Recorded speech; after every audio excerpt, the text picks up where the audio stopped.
At 6:32, please rise for the Pledge of Allegiance. Pledge allegiance to the flag of the United States of America and to the republic for which it stands, one nation, under God, indivisible, with liberty and justice for all. Do you have to call our meeting to order? We're going to call a formal meeting. What I'd like to first do is do some introductions. We'll start with you, Tony, if I may be. Are we gonna have an official meeting or not? Do you have a quorum? We do. Yes, we do. So, Okay, I'll call the advisory committee meeting to order for Okay. March 20th. I'm Tony DeJoy, Advisory Committee. Lee Guthrie, Advisory Committee. Jeffrey Bennett, advisory committee. Wilfred Spring Advisory Committee. Mike Curry, Advisory Committee. All right. Adam Monty, Municipal Management Fellow. Doug Morrison, Select Board Member. John Kaplan, Select Board. Julie Richards, Select Board. And I'm Carter Terenzini, the Town Administrator.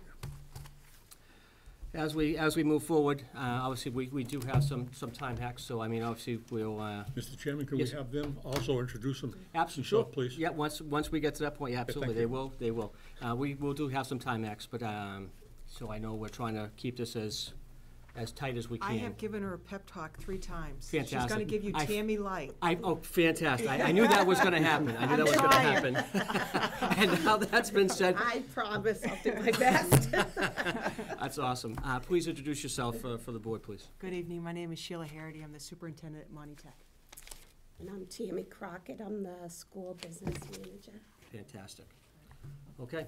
And our rep. Oh, I'm sorry. And our rep, I'm sorry. Templeton's school rep for Monty Tech. I didn't want to forget you. You're very important, you know. Very good coach. Yeah, sure you did, Jen. This is a small town, buddy. We know everybody. Okay. So I quickly wanted to just give you an update in regards to some things that are happening at Monty Tech in the last year. The first slide, obviously, Monty Tech services over 1,400 students in 18 communities. The first slide, we did give you the handouts as well. Second slide is the 21 different technical programs. I do want to highlight that we did start the veterinary science program 2 years ago, and I look forward to showing you the pictures of our brand new veterinary clinic that we opened this year for classrooms, and the clinic will open to the communities in our region starting in the fall. We're really proud about a month ago, the state just released the high school graduation and dropout rates, and I'm proud to say our 4-year graduation rate is 99.7%, and our dropout rate is 0.01%. Also, our demographics to male-female is 50.4 for males and 49.1, so it's a nice distribution. And our MCAS scores are very well. You can see those listed after that. Proud to say that to support and supplement our budget, we are actively seeking, as the equipment and technologies are very expensive in vocational schools, we continue to look for other ways to help support the school budget. One was in which we received $500,000 to create a ARM lab, which is automation, robotics, and mechatronics. We partnered the electrical, the engineer, and the computer-aided design program together to create this fabrication lab. We will be having a ribbon cutting. We're going to be inviting the governor as well when this is complete. The next slide is the picture of the brand new clinic. We raised, I'll just give you the summary, $2.6 million in private sector donations, as well as grants and foundation support. And our own students, our construction students, carpentry, electrical, plumbing, HVAC, and property maintenance, masonry, cabinetry, were the students that actually built the facility, saved our district $1.25 million in labor costs. It's the first time our students actually were involved in such high-level commercial curriculum, and staff were outstanding in the construction areas, exposing, and they took their time because that was an active classroom for 2 years. But we're able to actually build this clinic and start a new program without going back to the communities at all, asking for an additional dollar for this program or for this over $3 million new building that's an asset now to our school. Great. So the next slide shows you the various ways in which we did the fundraising and the dollar amounts that I had just shared. In addition to that, we had to raise additional $500,000 for equipment and materials, which we did that as well. So it's fully equipped, ready to go. We've just partnered now with VCA. VCA is one of the largest veterinary clinic owners in our country. They own over 750 clinics across our country in Brazil.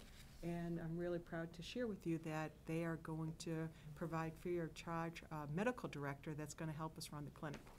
We're also in contact with their corporate office in LA, and we've asked for additional donations of equipment as we go along, as well as access to their diagnostic center, because they have one that's 24 hours a day, 7 days a week. So pretty state-of-the-art. It's going to be wonderful. Yeah. So here's some pictures that you can see in regards to the construction phase. When we were building, Governor Baker actually heard of the project, and he thought this would be a great place to go visit and see firsthand, because he wanted to highlight this project as a role model project that the state should be emulating across our communities across the Commonwealth, and really highlighting the public-private partnership aligned to higher ed as well as to the workforce development. The next few slides are that of the finished clinic. Everything, 95% of the entire work was done by our students. As you can see, it's absolutely incredible. All the shelving, the displays, the reception area, the benches, those were all done by cabinet making. Obviously, house carpentry did the build. The masons did the tiling. Electrical ran all the wiring. HVAC did the heating and ventilation, and so forth. So absolutely incredible. Couldn't be prouder. We did have the ribbon cutting in October. The governor asked to come back and be part of our ribbon cutting, so he joined us again, as well as our national Congressman McGovern, national representatives, as well as our local officials and state reps. So those are the next few slides. We're in the process right now of going through a feasibility assessment. Monty Tech is over 50 years old, and although, you know, I marvel, I've been there for 50 years. I mean, 5 years. The building's been there. Wait a second. You look great. You look fantastic. I got there right after birth. I marvel at how well the district has invested and stayed up with the improvements and cleaning and the projects, but it's still 50-plus years old. So we're in the process. In fact, it'll go to this full school committee in April to select a company that will actually do a feasibility study on our school and give us a full report that we'll certainly be sending out to you when we receive it in the fall. Great. And that is somewhat of an overview of where we're at. Now Tammy's going to go through the numbers with you. Great. Templeton has 10 less students, and your assessment went down. Thank you very much. But I'm sure you got them from someplace else, so. Yes, so our budget, of course, as yours is based off of the governor's House 1 numbers. So I just wanted to give you an overview of how the governor's budget affected Monty Tech. So I'm on the slide that's numbered page 20. So our proposed FY'20 budget is a total of $28,760,202. That's a 3.62% over the FY'19 budget, or $1 million increase. And a lot of that increase came from our required net school spending increase that was set by the state, which increased by $793,000. This budget also is proposed being 1.1% above the net school spending requirement. The current year we're in, we are at 0.6% above, so we try to stay as close to the net school spending as we can, but still providing the best education possible. And how that increase came about is our Chapter 70 state aid is increasing by $545,000, and then the state has established the required minimums from the communities, going up by $247,000, and that requirement makes up 70% of the total increase to all of our communities. And the last largest item of income for us is our transportation aid. In the governor's budget, it's level funded, So that's a slight decrease for us, but $45,000. The next slide is just a snapshot picture of what I just explained to you. So just looking at the right, you can see our foundation enrollment for FY'20. The total foundation for the school is 1,474. And again, that's not the pupils that are at Monty Tech. That's our foundation enrollment. Our numbers at the school are approximately 1,424, 25 currently. This also includes school choice out students, so students that live in our district communities that attend other vocational schools. The state counts those in our numbers. And also we have a Chapter 74 LPN program, and those few students get counted in there as well by the state. Okay. So that's where that comes from. And you can see the foundation budget that the state established for us, or our net school spending number of $24.9 million. So that's the $793,000 increase I talked about. And following down that list, you can see how the required district contributions in Chapter 70 changed from 19 to 20. The following slide I feel is important to show to all communities because it's the state established required contribution from each community.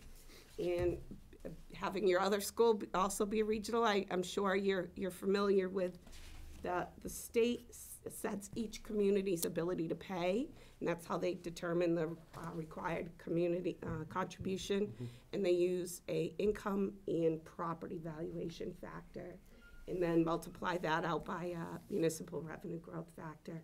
And I did give you the specifics for Templeton in another handout so that you can review those numbers and where they came from. But if you look at this, you can see that your foundation enrollment went from 101 to 91, as I spoke of. That's a decrease of 10 students.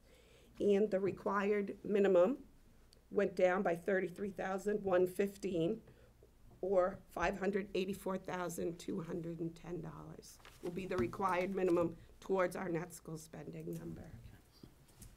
The following slide, that's a fiscal 2020 budget summary, is an analysis of where our spending is. So you can see the net school spending requirement, as I showed you 2 slides previous.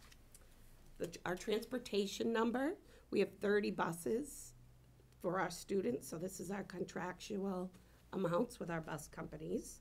The above net school spending of $268,000, that's the number I told you about. We are 1.1% above.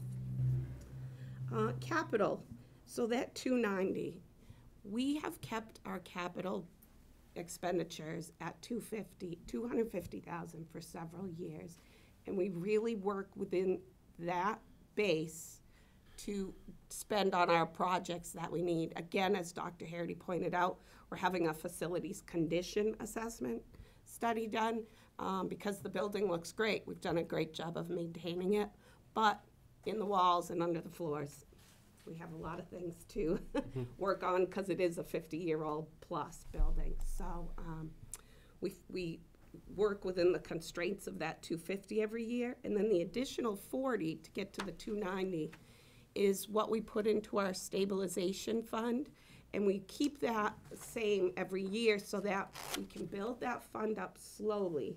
As of January, we have $185,000 in that. So next year, the 40 would add to it, so that we don't have to come back to a community and say, wow, this just happened catastrophically, and we need to increase our capital to $600,000 or $500,000. We want to try to get to that cushion on an even keel, just so we don't have to, ever do that to our communities.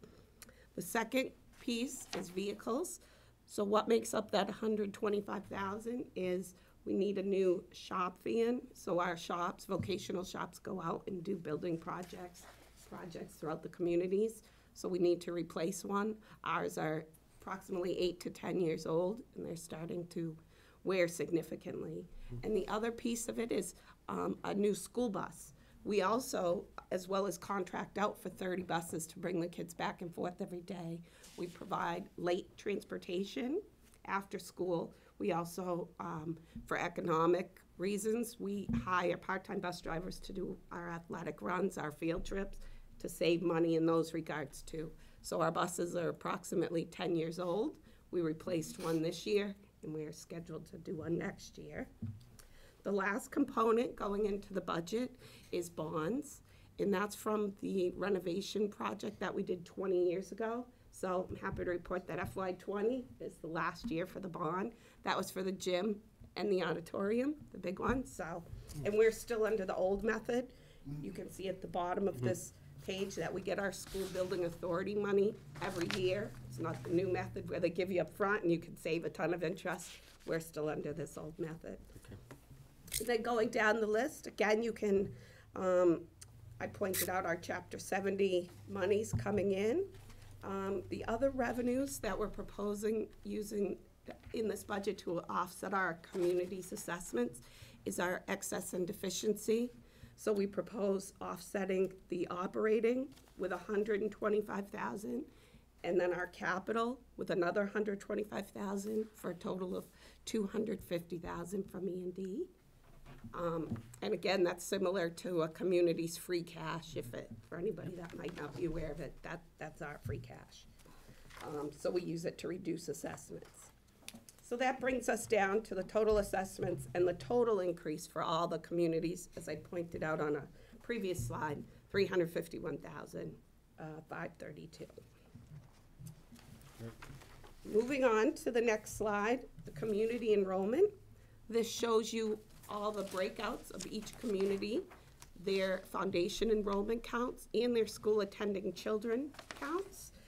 So you can see Templeton, again, we talked about 91.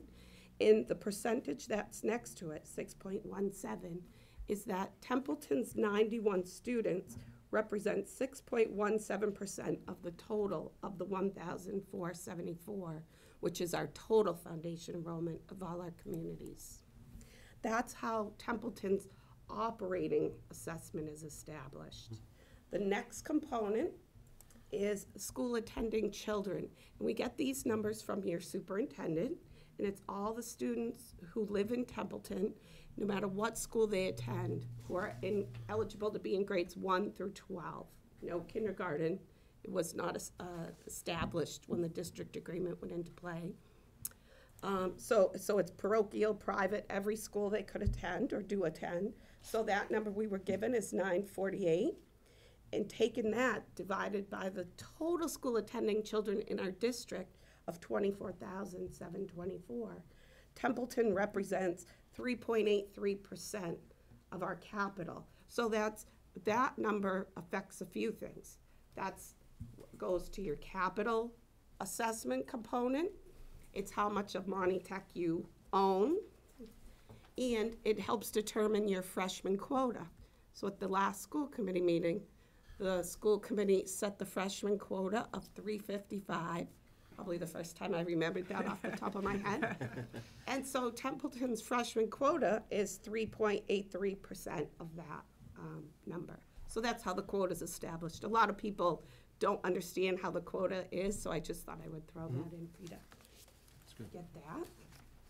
So the next piece is how the assessment breaks out. So going down, you can see how each community, the first column, foundation budget, is purely the number of pupils that we have from Templeton, 91. And on one of the first slides with the second or third slide of mine, I gave you the per pupil spending that the state established, said we have to spend minimally, and that's $16,898 per pupil. So purely that is 91 students times that number to get the 1.5 million. That's what the state said. The next piece is the required contribution, and I discussed how that number is established. It's determined by the state, and it's based on a community's ability to pay, so property values and income times that municipal revenue growth. So that's Templeton's 584,210. The transportation and operating, that was from the budget summary slide where I showed you how much we're spending in transportation and above net school spending, times Templeton's percentage of operating, 6.3%. 0.17%. So that net number, after we apply transportation aid and E&D, comes to this component, 45,257. The next component is the capital piece.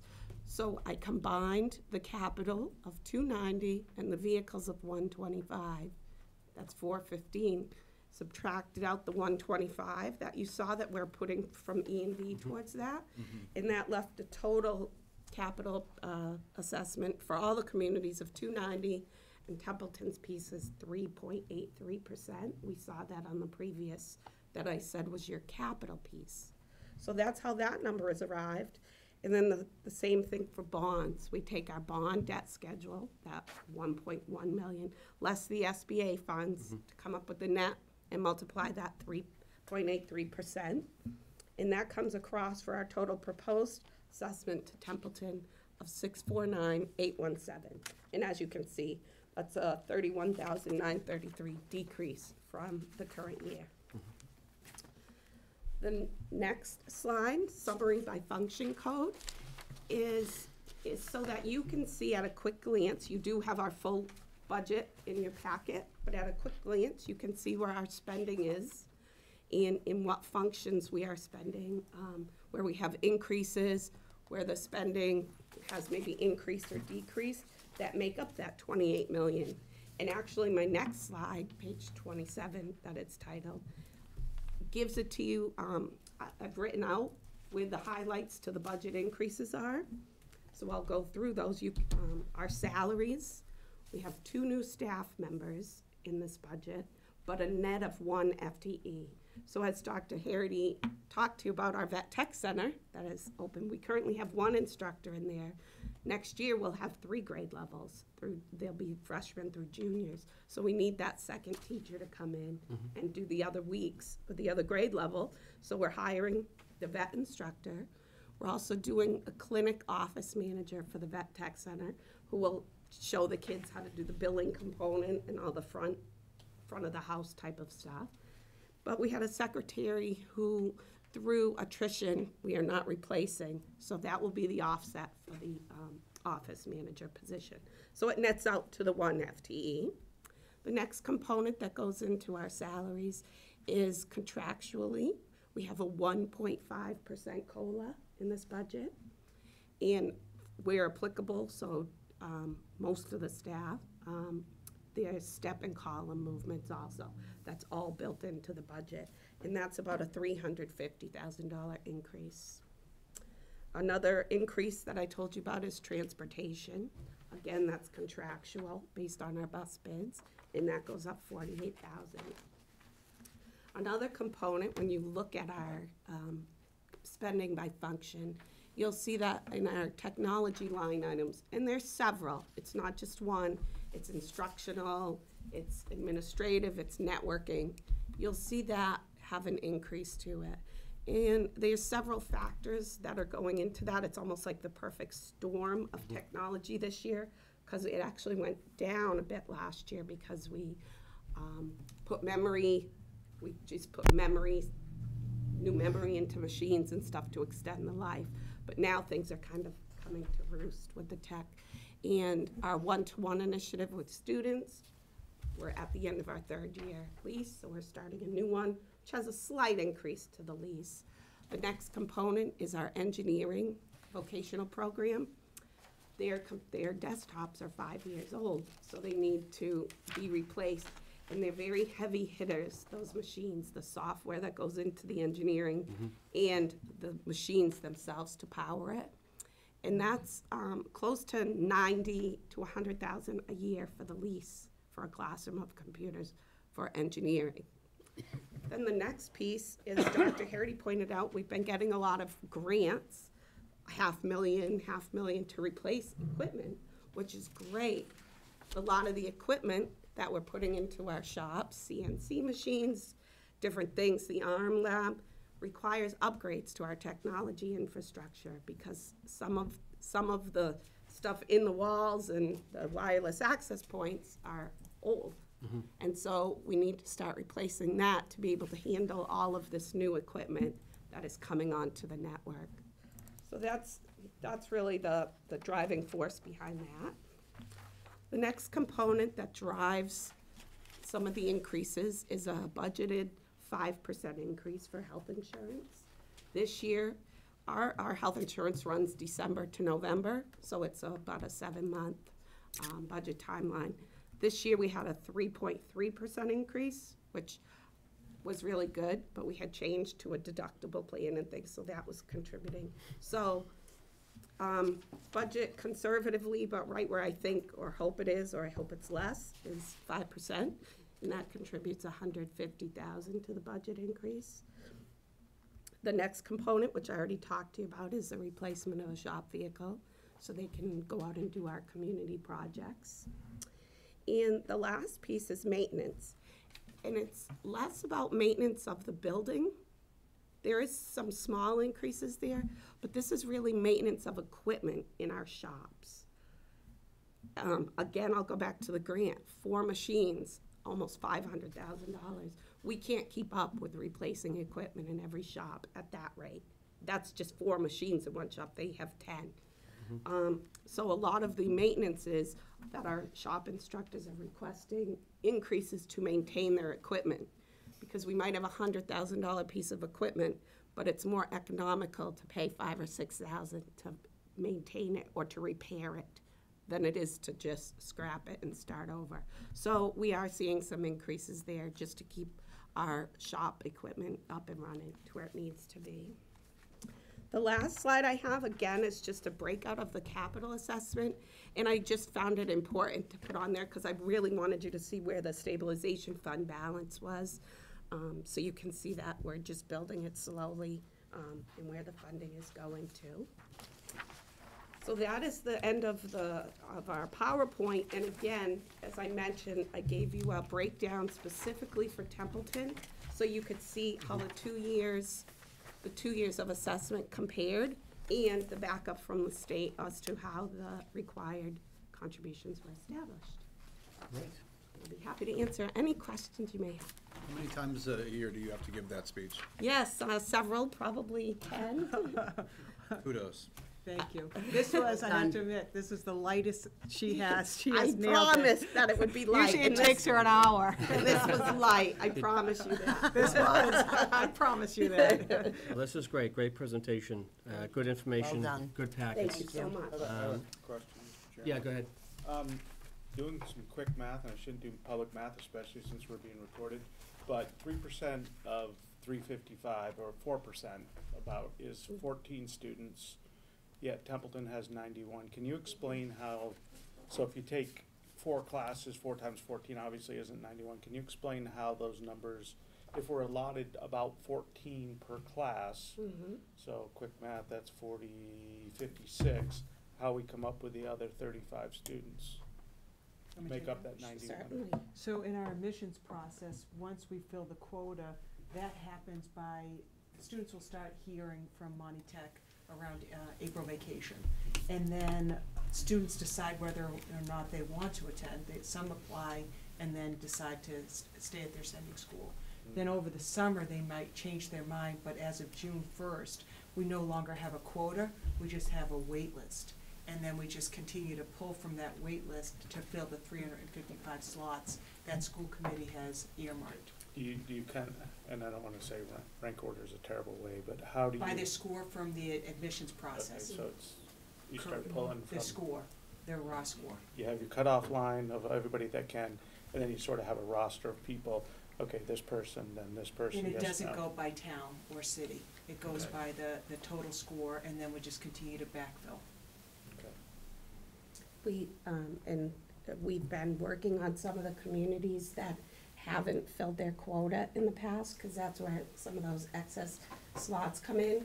So we've put some extra energy into those communities to try to get the word out about Monty Tech.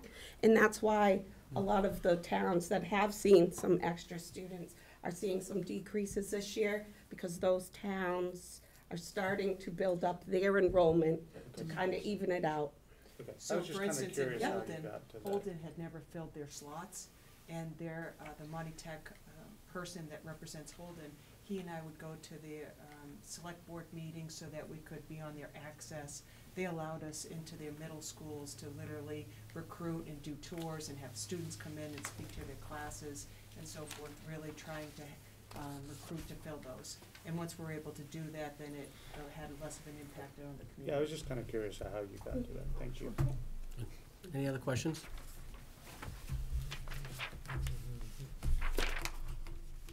Jeff, you got anything? I do not. You do not? Okay. I have one question. Obviously, on the Chapter 74, which is the LPM program, obviously, is the state gonna be looking into the same Chapter 74 for the vet techs as well? We Since it's appro- classified as medical? So the vet tech during the day, so I think that's what you're referring to, there's a health program, Mm-hmm. and those students receive certification, EMT, 8 college credits Right. as well. CPR, first aid, home health aid, medical terminology, and CNA. Mm-hmm. Then we have the dental, students that are also interested in health, but in the dental areas. Right. With their certifications, now students have an opportunity for the veterinary science. Right. And I'm really excited and we applied for the Chapter 74 3 years ago. Right. Through the state, and that's when we started the veterinary science program, and that's why Tammy had talked to you. We'll have juniors. Great. That So- was, that would answer my question. Great. And those students of the vet tech are considered Chapter 74, so they're built into this. But when we established that 21st program, we said we won't increase enrollment. We'll just, Stay around the 425. It'll just split out the choices the students have. Oh, And you good. know what's nice too about starting the veterinary science program, we used to have over 50 students in addition to the health program that wanted it as freshmen, and then weren't able to get in. Oh, So they had to go to their second, third, fourth, fifth, sixth choice. I'm really proud to say that we literally, the biggest program now with the largest wait list is the veterinary science, build it and they'll come. But it took away that waiting list. from the thank health goodness, side. from the health. So we're meeting 92% of our freshmen received their first choice, which Wow. is huge. That is huge. Yeah, that's like, That's great. yeah, that's a great match number. Yeah, it That's is. for sure. One question I have. Yes, Will. Is that the budget is already certified, is that correct? This tentative Yes. budget is certified You- by the school. Have you sent out the letters to all the communities, to the treasurers and to the advisory? Because we were talking about that earlier. You haven't seen that letter yet. They are on our treasurer's desk being signed. We just sent out the budgets, like I sent it out to your Okay. treasurer and your town officials so that they knew when, Because we've got that in the past year. You do. Past years, yeah. yeah, your letter is, I don't want to say in the mail, but it's coming very shortly. It's in the mail. Okay. And did that answer your question? Yep. Excellent. Good. Anything else? Doug, anything? Julie? Yep. Great. You guys Thank you good? so much Thank for you. coming. I really do appreciate your you. time, and Thanks for I'm having sure I'll us be, again. oh, this is the second year, so I mean, obviously, this is a great thing, and I know you do the speech a lot, but it's good for the Don't public mind. to see, it's good for the, us with the advisory committee, so we're all on the same page, same numbers, and moving forward. And obviously, it's very happy to see a decrease. Well, for right now, but we'll see what happens Right. tomorrow. We'll stay there. Yeah. Thank you so very much. much. Thank you. Thanks for coming. Thank you for coming, too. Thanks for Nice to supporting see us. you, Thanks for Jim. repping us. Take care. Is, okay. Hi. We don't have Dr. Cassavant yet, so if it's agreeable, and you may be delayed, so if it's agreeable, I'd like to move on Oh, I'm to down other, here. to other tasks. Okay. Adam, I'm here. I apologize for my tardiness. That's okay. See you, Jenny. You just missed the Monty Tech presentation, but it was very well done. Is there paperwork? And we have packets. So Dr. Kazman's not Is this here, the so we'll move on. Is That's that agreeable. packet? This is your If it's packet. yours. Okay. Okay, thank you. So, some housekeeping things, and then we have a series of questions for y'all tonight, so we can continue to proceed to try to finalize the budget and the warrant. The first thing that I want to start with, if you'll pass those down, Julie, is there were some questions where some of the quantity counts hadn't carried over, or a department had input a request that the formula hadn't caught. So we are distributing to you a series of revisions that will be made. At the end of the day, there is no bottom line change in the number. I think this went up on the web today. If we have another series of revisions, we'll issue them as well. And then when the process is all done, when we're complete, we'll put a completely revised spreadsheet up on the web for anybody to see. But in the meantime, they will be able to track any of the changes. Again, bottom line, no bottom line change to the budget. So if you all want to look that over at some point, let us know if there's any remaining questions. We'll be happy to address those. The second document that we're distributing, there were some questions that came out of the budget process surrounding an expense item in sewer, how the surplus revenues from the library book sale were handled, and an expense item in the cable account. So those are the questions that we had from the workshop, that Saturday workshop, and those answers. Again, nothing really impacting upon the budget, and if you have questions on those, let us know. Can we re-hit the sewer department, please? March 11th, I mean, notice we're at March 20th at this point. Sure. Can we re-engage them to figure out what the answer is for that? Yep. Thank you, sir. Another question that came up during the course of the meeting, we have the Saturday workshop. We distributed this to you via email, if I recall correctly, but we wanted to distribute it in writing. There was a question as to whether or not the use of the 250 as a transfer from the ambulance receipts reserved for appropriation was consistent with the town meeting warrant article. It is not consistent with the warrant article, but the warrant article that was proposed is not the final vote that passed at town meeting. The motion and the vote was different than the warrant article. We've given you that, and we would posit that based upon the actual vote, and there's no legislative history behind this, there's no minutes, there's no voter's guide. You can often go and look at those as to intent. So in this case, we have only the black letter. We don't have a voter's guide. We don't have conversations. We don't have any of those things.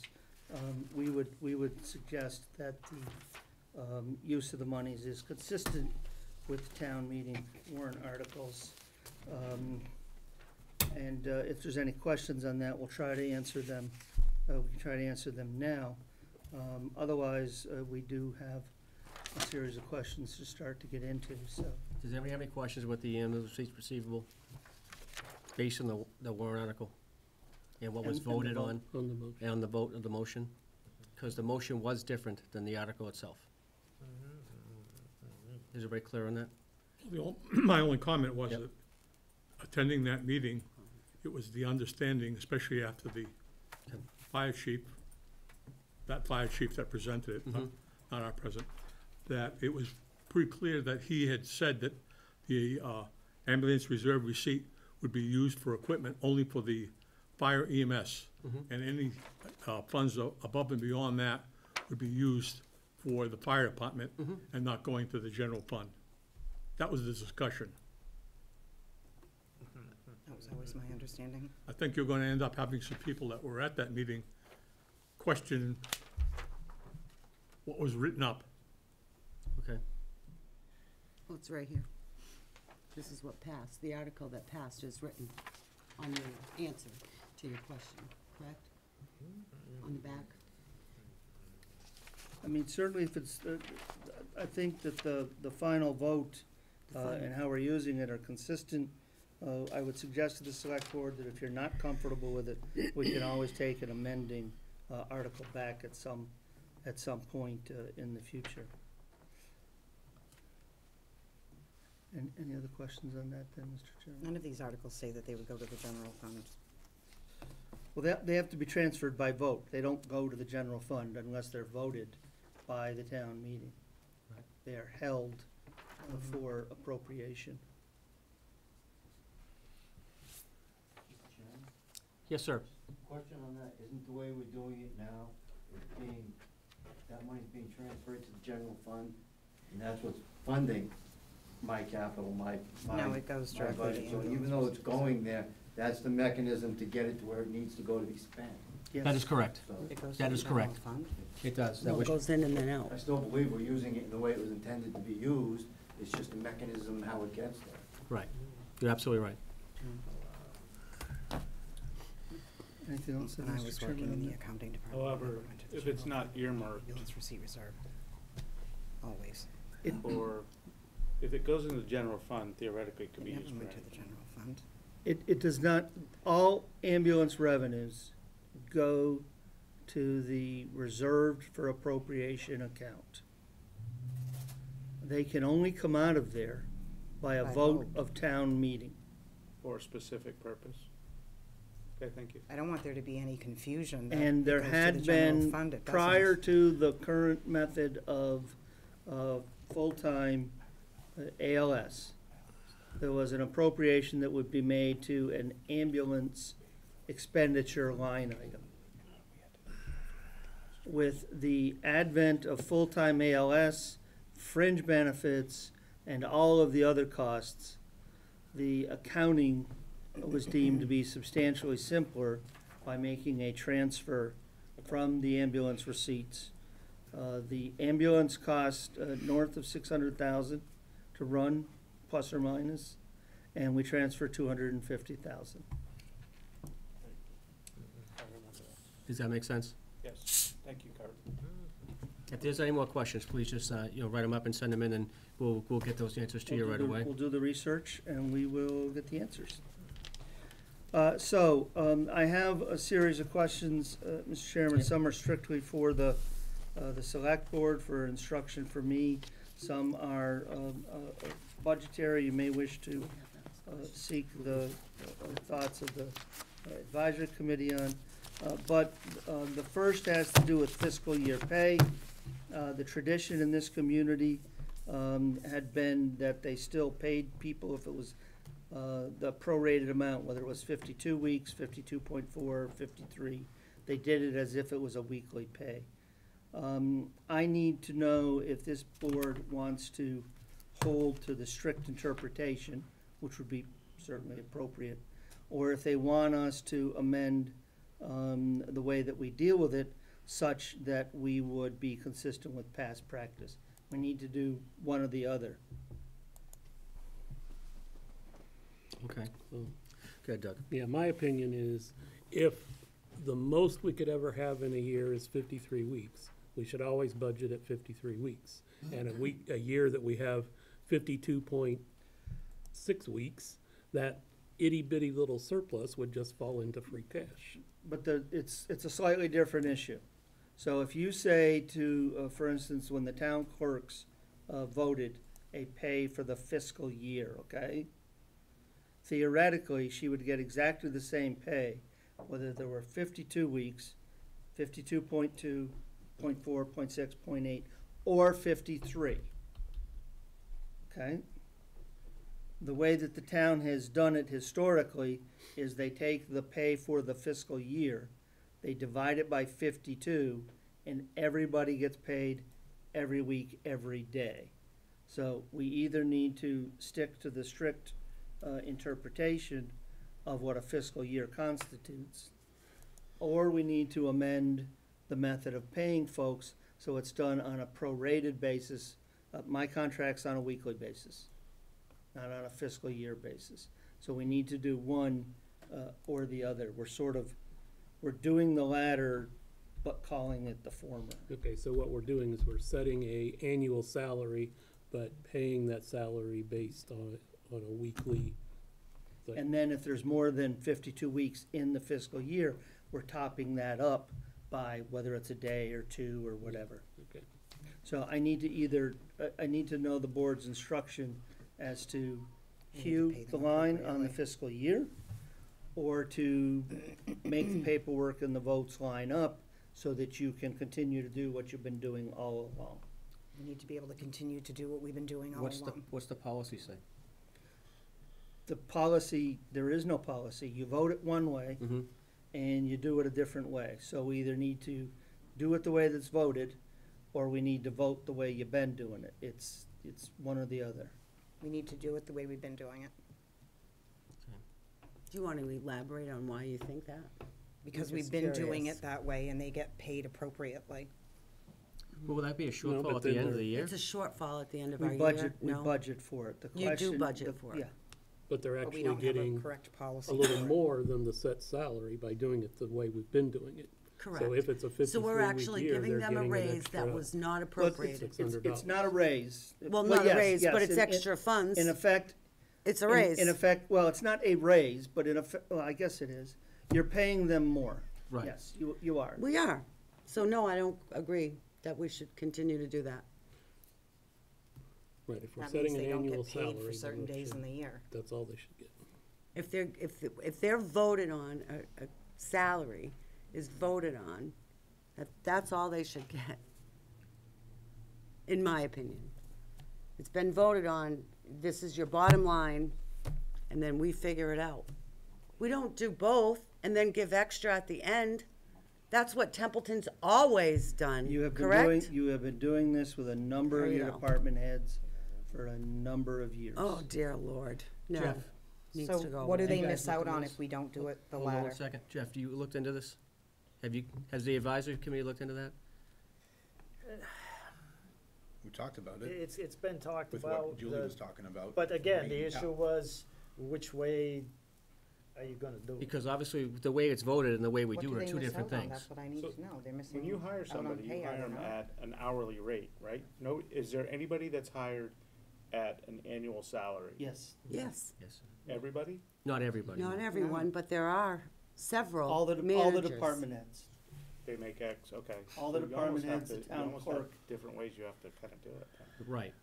And again, there's some weeks that are 53. Some years are 53 weeks, some years are 52.2, some years are, you Didn't know. this come about, the 53-week thing? I don't know if it was 2 years ago, 3, I just seem to remember there It was a does. year. And we try to We accommodate to had that. to, it might have been in 16, we had all the, So but what happens to the we hourly had a lot of salary employees? transfers Ladder. because we ran into that issue. We Right. appropriated at town meeting for X, 52 weeks. right, And there was a couple extra days that you don't think about. right, it was 'Cause you're not looking at the 52.4. calendar Right. 5 years down the road. And then the process The law says you have to pay them. was to go, it was gonna be like 52.3 or 4, and then it was to go 53 weeks, just to have the funding there, because it saves a lot of hassle at the end of the year. What's the statute require? It's what you want to do. So in simplest terms, let's say that somebody is paid $52,000 a year, a fiscal year. That means they would get paid $1,000 a week for each week. However, in the fiscal year in which there are 53 weeks, assuming they got paid that consistent $1,000 a week, they would go a week without a paycheck. That's the simplest way to put it. Understood. You just Well, that's divide the way that what, that goes 52 for- divided for by department heads, 53 but- point whatever. That way you stay with what Julie's talking about. You know, the citizens don't come back and say, that's not what we voted for. Right. Julie is I was I right. just mean, if thinking you about know, the if you know hourly that ahead of time, employees, if you not know, department And we do heads. know. right, so why don't you just do the math? Julie is right. In the past, this has been an issue It can that be. has been identified by past advisory committees, and it was never truly addressed. We ended up saying that you needed to take and end up making it, if it's 52.2, that's how you end up paying. When it comes out to 53, that's how you end up doing the salary. Okay, To take and end up doing it any other way becomes a problem. yeah, because they're gonna be short money. Exactly right. I So got it you. should be, if they make 52,000 'Cause as we their annual actually- salary, there's 53 weeks, you take I think it was a 52,000. multiple year. divided it was by 52. 53. Every department head will And that's what they take get. overtime, 1 week. It was, and pay 53 cut. weeks was simple. Every way. year, they will get But- less than they've been getting. That's the issue. So Carter asked this once before. Because they are all used to getting Hold on that one second, one extra second, Cheryl, pay. hold on. Go ahead, Tony, I'm I'm sorry. sorry. Go ahead, Tony. You explained it. Can you explain how you get to 52.24 or 53 weeks in a year? Sure. So there's a couple different ways to do it. One is you each year budget exactly what it is, whether it's 52 full weeks, perfect. If there's an extra work day, you can budget 52.2, 2 days, 52.4, 0.6, 0.8. And in the year in which there are 53 full pay weeks, you budget 53. That's one way to do it. You go up, you go down. Lots of towns don't do that. They simply accrue the liability, pay it anyways, and it shows up on their balance sheet as a negative for that particular item. The other way that you do it that we're headed towards is to simply every year budget 53 weeks. And then the years in which you don't need it, you've still budgeted for it. So you aren't dealing with it on the balance sheet, and you aren't getting these shocks when you go from the 52 weeks to the 53. So it's really very simple. You've been paying everybody on a fiscal year basis, not a weekly basis, for the most part. You have a number of people who are salaried, and they're paid on a fiscal year basis. So in the years in which there is more than 52 weeks, if you continue to pay them during any portion of that 53rd week, effectively you're overpaying them by what they should have been. So we can either let them all know, sorry, but for the coming fiscal year, if it says 53,000 for the year, that's all you're getting, and your paycheck will go down this year because there's more days. Vote of the board, I just need the instruction. The other way to do it is you do it properly, and when the vote to establish the town clerk's pay is put in front of the folks, you do it on the prorated basis. You have the language and the numbers corrected ahead of time, and you have all the different department heads that are paid on that fiscal year basis. You amend their contracts and you do it correctly. So you either do it by the stricture of the statute, and then that is what that is, or you amend the paperwork going forward so you can continue to do what you've been doing for people these many years. Mr. Chairman. So there's stability for the, Go ahead. One second, hold on one I second. advise against the 53 weeks because of an issue that we ran, I think it was in 2012, which most of you were not here. We had an individual, because they had, for whatever reason, I don't know why, had extra money in the budget, and actually, above and beyond their pay, they went after that money. So you have to be very careful if you have extra money in there, because to do 53 weeks and it comes out to 52.2, you have that extra money. You don't know if somebody's gonna end up applying for additional monies. So you have to watch that. Well, you really can't apply for additional monies. It's not, you have to work for your dollars. Well, that was, That's a that weird was the situation. question that we had about working Yeah, for but the that's not additional gonna come up monies. again, that weird question, I when don't the think. individual We- came We're to, pretty Gotcha. tight right With now, due I get it. respect, how Yeah. one budgets is a completely separate question Right, from how do you want to pay these people. right, we need to And- answer and this particular the question. The budgeting process, we started last year. It's in this. If the board wishes to change direction, by all means, instruct us and we'll do it. The immediate question, however, as we go to prepare the warrants and take care of these people, is which way do you want to do their pay? Mr. By the Chairman. stricture of the language, or do you want to amend things going forward such that you can continue to do for them what you've always done for them. Yes, Julie. I would like to go by the language, that would be my vote. I would like to continue doing what we were doing. Mr. Chairman, Mr. Chairman, can I ask one final question? Go ahead, Tony. Is there a methodology of the two that you have to pay that ensures the people get paid for the hours they work, whether it's 52.2, blah, blah, blah, whatever, but aren't paid for hours they don't work? Is there one of those two methodologies that ensures that they get paid for what they actually work? Their salary. Yes. Their salaries. Their salary. Well, the salaries, I understand. So it's at the more beginning of hourly. the year, let's say that somebody is paid 52,000. I want to keep the Yeah. math simple. And that fiscal year, it's a perfect 52 period. $1,000 a They're week. going to get $1,000 a week. Next year, let's say their salary's still 52,000, but there's 52.2 weeks in the year. You're gonna take the 52,000, you're gonna divide it by 52.2, and their pay for that year will be 900 and change, whatever the math is. 925, 950. And if their salary stays the same, each year their pay will go down. And then when it is per week, and then in the year in which it goes back to 52 It goes weeks, back up. their pay goes back up. So it's a math exercise at the beginning of every year. It's not an impossible math exercise.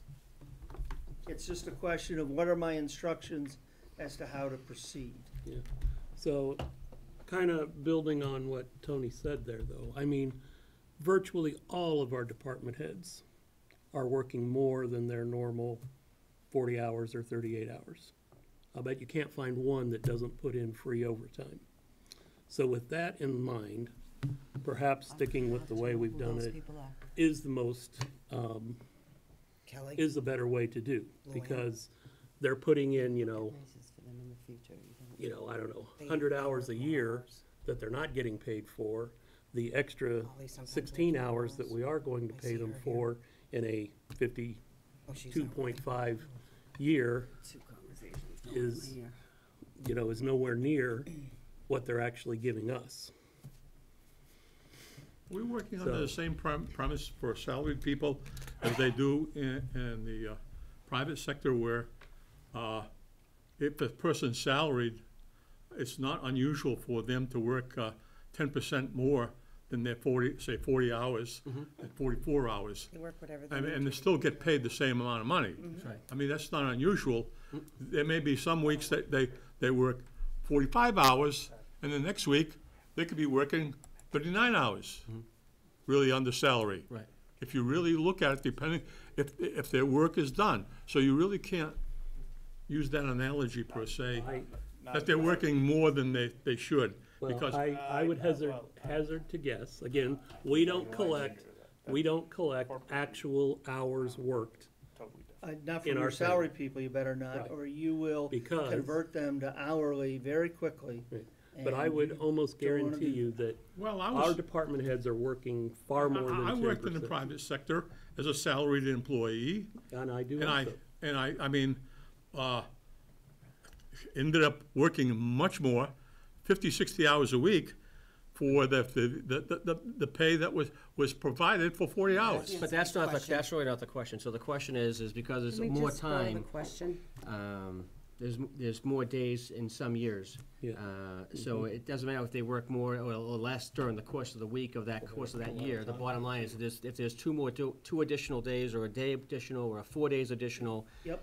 where's the money gonna come from? Or are we gonna cut their salary so it matches the mathematical equation for the 52.3 or 52.4, whatever it's gonna be? Whatever it is. Whatever it is.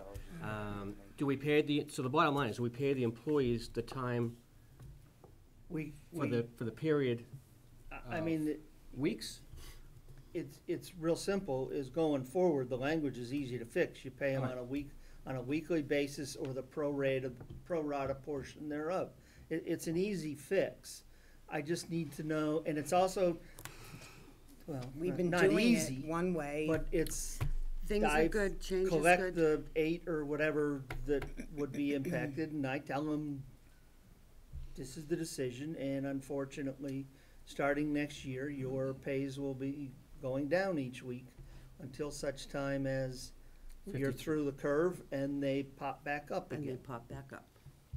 Okay, what do you? They're still getting the Yes, same I think amount. after hearing Tony's Yeah, question, so I'm leaning their more pay's not towards really keep going it the way down. it is. Because they're Okay. still getting the same amount. They're Right. still gonna get the same amount. It's just a little bit.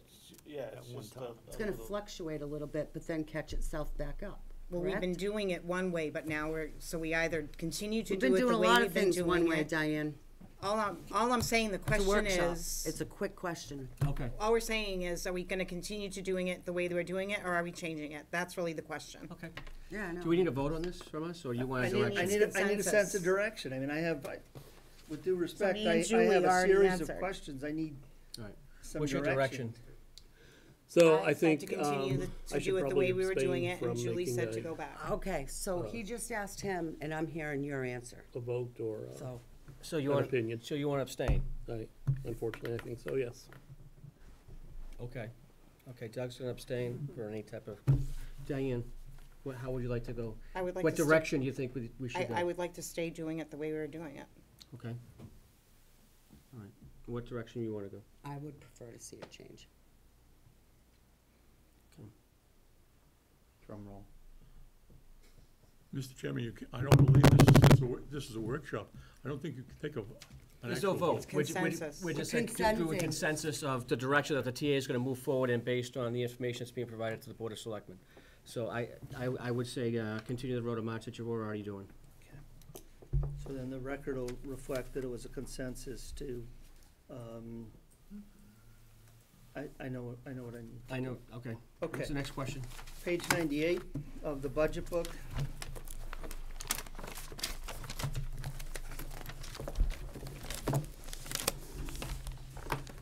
The budget contains $2,500 that's been proposed to send out mailings prior to the annual town meeting and the fall town meeting. The hope being that this would improve attendance at the town meeting. I will tell you, I've spoken with some other communities that still do this. They still struggle with their quorum. They don't feel that it's really productive. But I need to know whether or not you have the memo from the town clerk as to how she came up with the numbers as a result of the night we were in here. And the question becomes whether or not you wish to keep that in the budget going forward, or whether you wish to cut that out in the budget that I would assemble for final vote. We talking the voter card?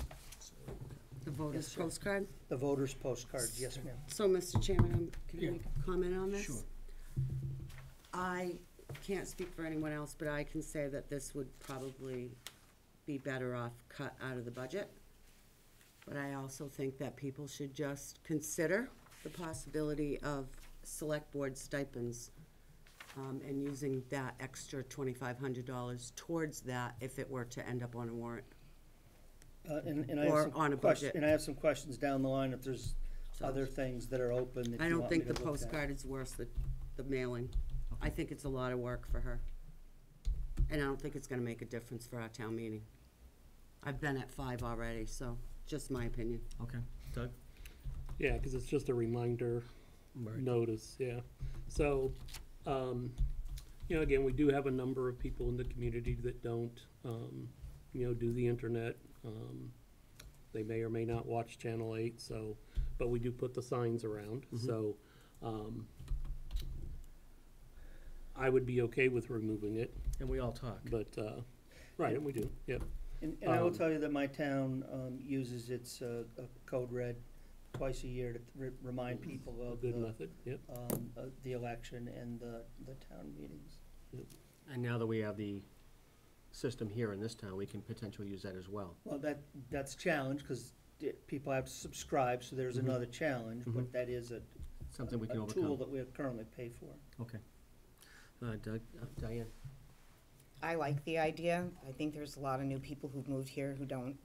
I've seen town meeting participation dwindle over the years. I've come to town meetings since I moved here in 2003, and it used to be much more well-attended. But if the consensus is to remove it, then I would go along with that. Okay. Advisory committee, do you have any input? I have a question. What's, if anyone knows, what's the enrollment for the Code Red in Templeton? What Right now? percentage? I don't know, I'll have to get you that number, we'll be happy to get you that. Well, so, just a discussion point, I would look at your percentage of that. I think it's a great idea as a swap. There are other methodologies for reaching out to your community. I like Julie's idea. That's two tonight for you, Julie. There's two. Hey, you know, I just For- love for a these swap, workshops, I thank don't God. think that's a bad thing, but Code Red, I think it might be low, because it's something that you have to go out and actually go through that process. Unless you have a 100% hardwired effective copper and line good. that we imported, you have to enroll your mobiles in it. Right. Yeah, I went through the process. But we can also utilize the request from the school, can't we, as well? I'd have to ask them about that. Okay. I mean, because again, they're all They're connected as well. part of the budget, so why They- not? Yeah, they are part of the budget. They are a huge part of the budget, so it would be nice if we But could they ask have them. they have a unique system as well, because I get multiple emails, text messages, and phone calls from the schools district, so. But again, that's something maybe we can reach out to them and see, okay.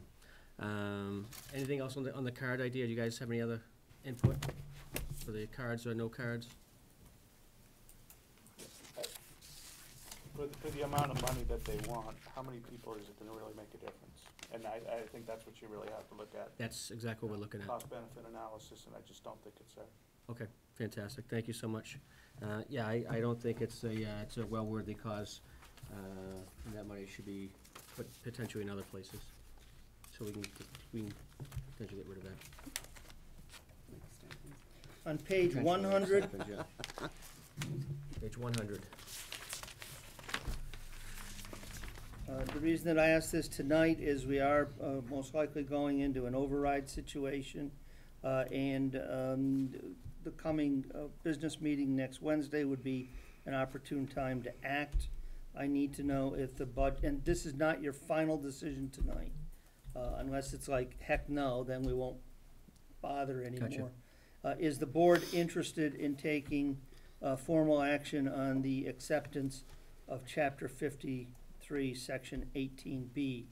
This is the statute accepted by the local governing body, the chief executive officer, which allows the preparation of a voter's guide on local ballot questions.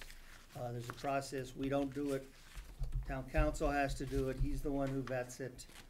You know, monies to distribute it, I mean, that's a different issue we deal with when these things come up. But you have to adopt this statute before you worry about whether or not, you know, monies will be. And you wouldn't use it every year, you only use it the year in which there is a local ballot question. So, and that can be if it's on the state ballot as well. Yes, Diane, what's that? You want to accept it? yes. Okay. I would like to. Yes, I think we should. Okay. Julie? I agree. And so do I. We can move forward with that one.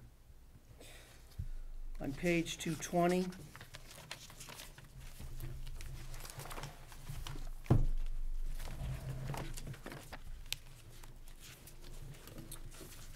I want to remind you that we do not yet have formal quotes on our property liability, general liability. We do have a cap on it. It's not supposed to go up more than 3% in a year. However, one of the disadvantages of buying new rolling stock is that pierces the cap, and a disadvantage of investing in your buildings, the new police station, that pierces the cap. So we don't have final quotes on that. And I did want to let you know, however, that our insurance increase for our active employees will only be 0.34% this year. We've worked hard over the last number of years, and we have fortunately had a workforce that has not had catastrophic illnesses, thankfully for them. So we will be below that projected 6%. That's the good news. On the other side, we don't have a final quote on the property liability. We don't have real quotes on MedX till you get to January. And I will tell you that you have a proposal coming before you Wednesday night from the Insurance Advisory Committee that believes we should take opportunity with this lower rate this year to retain a independent insurance advisor who would help us look at these rates a little bit better. These are people that do it every day. They would for a navigate living. us through. Do better education of the employees and put together perhaps a request for proposals to actually bid the insurance next year. So here's the plus, the budget could go down a little bit. Here are the minuses and the risks. And my question to the select board is whether or not you want me to go back into this account and rework this, lowering that 6% down to that 0.34, and then just not hire an insurance advisor and just run the risk on the other items. And we're pretty solid on the MedX percentage. I mean, even though it's in January, we're guesstimating base what we, okay. I mean, I can only tell you what my history's been. I brought you this when I first came here. Right. It saved us about 36,000. The first 2 years, we've had a 0 increase. And you'll remember that the major difference in it is we went from actually paying for the prescription drugs ourselves Yeah, in our insurance Right. to moving to the Part D for the prescriptions. Yep. And as you know, the biggest increases in medical costs are on the script side of the house. So once you got that out of here, you're down to a little bit more of a controllable basket of services. Understood. I think I'm concerned about the general liability for the property, and that if we change this, that we're gonna get whacked. Yeah. And that's never a good idea. Okay. Doug? I agree. My opinion would be to leave it as is for now.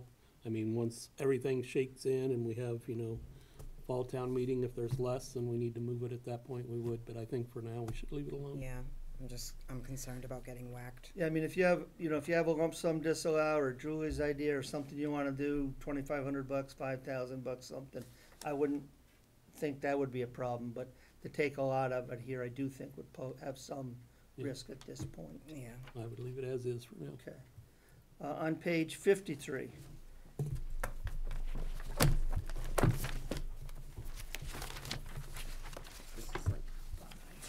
This is the town's emergency reserve.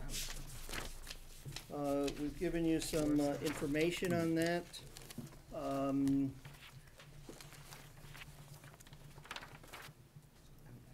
I don't think we're gonna have time for conversation at length on it tonight. We did present and we provided to the advisory committee some amendments to the financial management policies. But for tonight, I guess what I need to know is, and certainly I think, the advisory committee, I'm sure, would wanna weigh in on this. The original request was 75,000. We went back with some data and some information, and they brought their number down. So we started looking around, okay, what does that number mean? And we started backing into trying to develop a formal policy. Something I would hope that the two bodies could agree on at some point. And following that formal policy, we came up with around 0.75, which we said would be impacted by the schools, because we're still in the middle of that. And one of the ways that we controlled and dealt with some additional money for the schools was to lower that 45 to, that 50 to 45. So again, I'm not sure you want to try to settle what the percentage should be tonight. Now it should be settled, but I do need an indication from the board as to whether or not you find the 45,000 agreeable for the purposes of FY'20, and then between now and next budget cycle, I would certainly hope that the boards could agree a formula that we could build to. Okay. Doug, you have anything to add, say? Well, Oh, sorry. That's okay. So, I mean, I'm really in favor of the formula, and I do hope that we can, you know, come to an agreement on the formula for calculating it, because that takes all of the gut work out of it. As far as the 45, I certainly think it's a reasonable number. And we went back and checked what that number would be if we'd followed what you had asked Yeah. about as well. Mhm. Diane? I would like the advisory committee's input because I saw an email from Jeff about not having the selectmen actually make the policy. So I'd like some input from Mr. Bennett. Jeff, on the methodology, you had a question with the methodology or the who does? Well, not for. I just want to make sure I interpreted what you I think in one of your wrote meetings correctly. I saw, because the Mass General law is it can't be more than 5%. Mm-hmm. And I think in your meeting last, or, yeah, where it was listed in the agenda packet, there was a target suggested, so you're not telling, you can only have 1% or 2%, because the state law says town meeting could approve up to 5. Right. So you really couldn't conflict there. My other question is there a methodology in the financial management policy of how any increases or how you arrive at the number for snow and ice and for like legal counsel? Because like last year it was, and I think the year before it was been like 60,000 and now it's going to 70. Is there a formula, if you will, for those? Because those are kind of like, No, I understand. they're not bid numbers, but they're arbitrarily expense numbers Right. for things that, because you don't go out to bid, you don't have to go out to bid for a town council. Right. According to mass law, you can just, you hire one, but, I mean, applying, how much, I mean, is it like a roll of the dice? Yeah, exactly. Is it- And the financial management policies that we have, I mean, as far as the legal counsel is concerned, there's no, it's a guesstimation based on last year's utilization. And obviously with certain increases based on, you know, what we see coming forward, if there's any type of, potential lawsuits, if there's any type of, more legal questions that the town has, or other departments within the town has that we know that are coming, that we need to set more money aside. Obviously, Mr. Tenzini does a pretty good job, doing the guesstimation game, but I think that's, correct me if I'm wrong. I don't believe there's a methodology on the snow and ice. That No. one has hard numbers. Town council, that's how much are you gonna need, IT this year, how much are you gonna need this, how much you're gonna need that. But the snow and ice methodology is laid out in the budget. I can go back and look at the financial management plan. I don't recall if it's laid out there, but certainly we could brief it in the policy. Right. But there are How much percentages. are you gonna, increase snow and ice Right. each year? How would you arrive at, last year you spent $300,000. Right. So, and generally speaking, I don't think there's a town in the state that appropriates enough. No, Including the state of Mass. that's correct. So, you wanna keep kinda increasing it. You have to, because if you don't, then you won't be the deficit spent. Right, but is there a, On page one is there seventy, a there is, on formula to page say we're gonna try to 175. shoot for this percent, like 1% Right. each year, 2%, or what? Yeah, we didn't do, there was not a method. I don't think that's in there, but it is in the budget book, and certainly we can look at trying to codify that in some document. And what we do is we take 5 years of real history, we throw out the low number, we throw out the high, and we average those. We then say, divide that, average, that 3-year average. So in this case, it's $63,087. We were in deficit.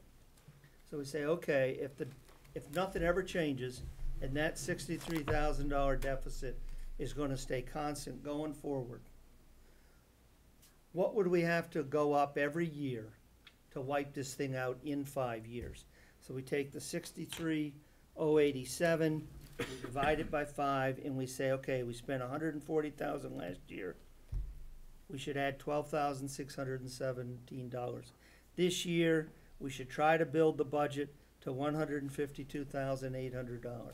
So this thing's constantly sliding, but there is a methodology about you'll never close the gap. Right.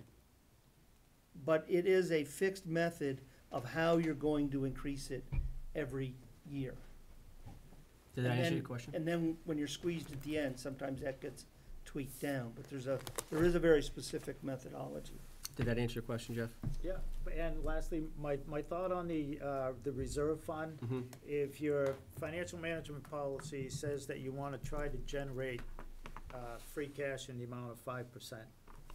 And you're only gonna do that if you have revenue comes in more than what you anticipated, or you spend less than you planned on. Mm-hmm.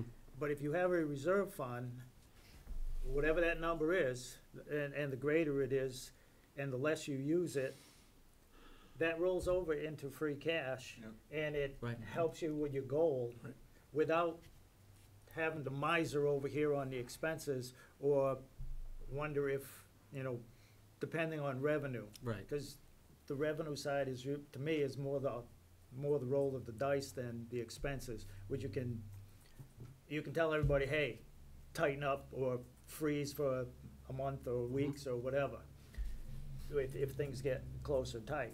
Right. So, to me, that's my thought on the reserve fund. The larger it is, and if you don't use it, it doesn't hurt you up front, Mhm. but it helps you reach another goal. Sure. So, that's my thought on it. And I'm not gonna disagree with you. I think, just like the money we have in the coffers now that have been growing, same with OPEB. I think, but at the end of the day, we gotta come up with some type of process where, obviously, we wanna increase, gradually each year. To come at us, to come back and say this year we want 75,000, which again, that would hurt obviously the other departments as well as the other staff members. So that's why we dropped it to 50, then obviously we had to drop it again to 45 because they offset some of the school costs. But if we come up with some type of methodology to do that, like this, which I think is pretty solid. Did you get a chance to look at it? I thought it was pretty solid. Direction.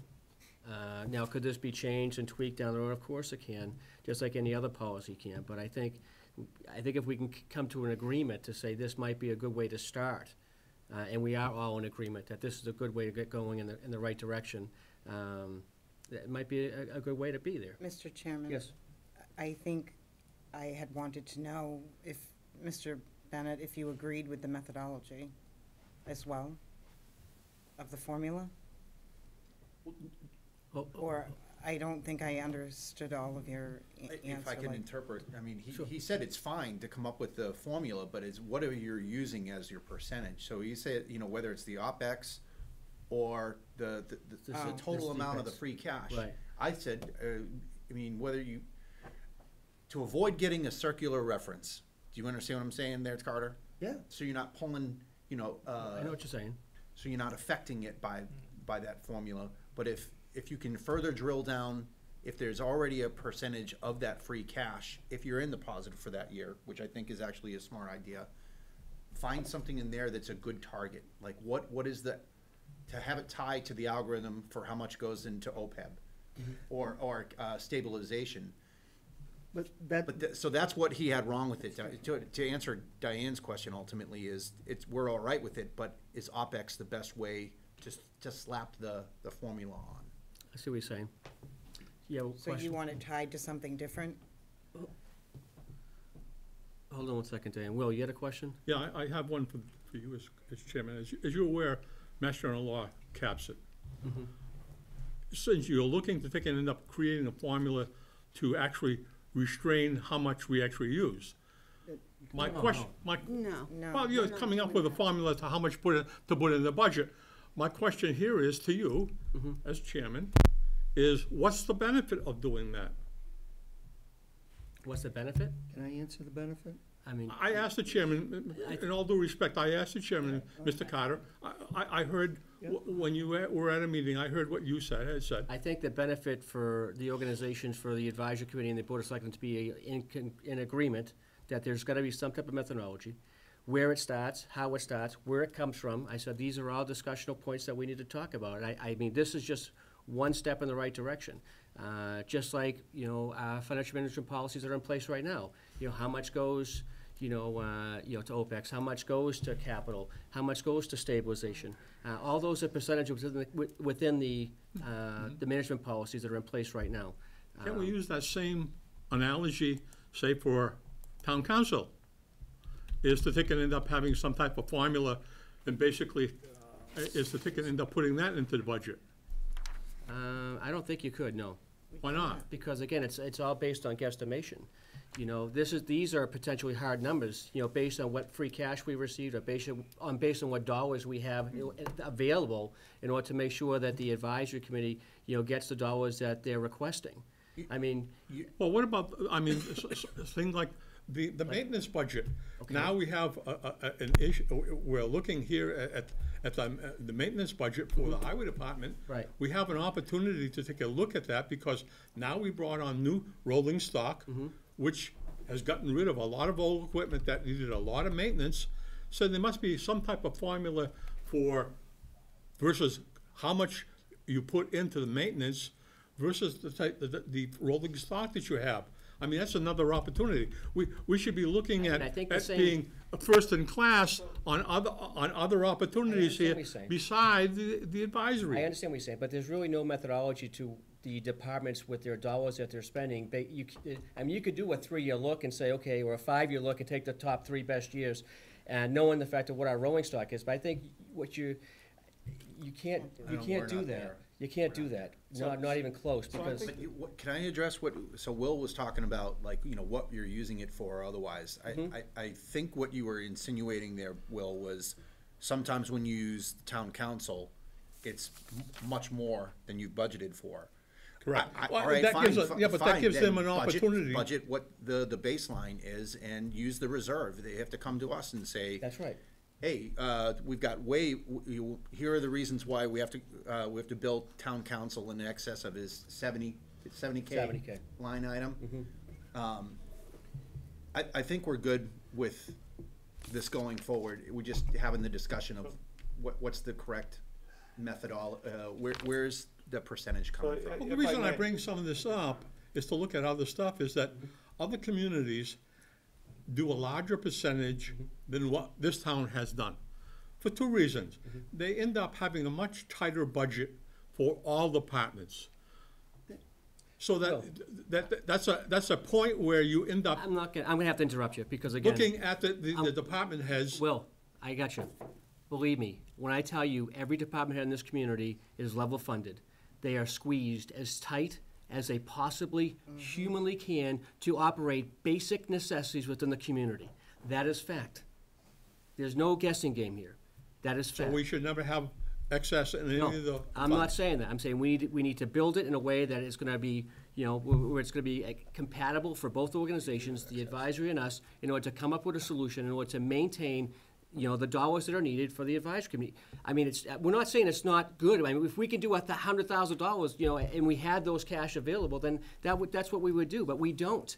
We're level funding the budget for all the department heads. We're bare boning the budget in order to provide the services that have been provided in this community.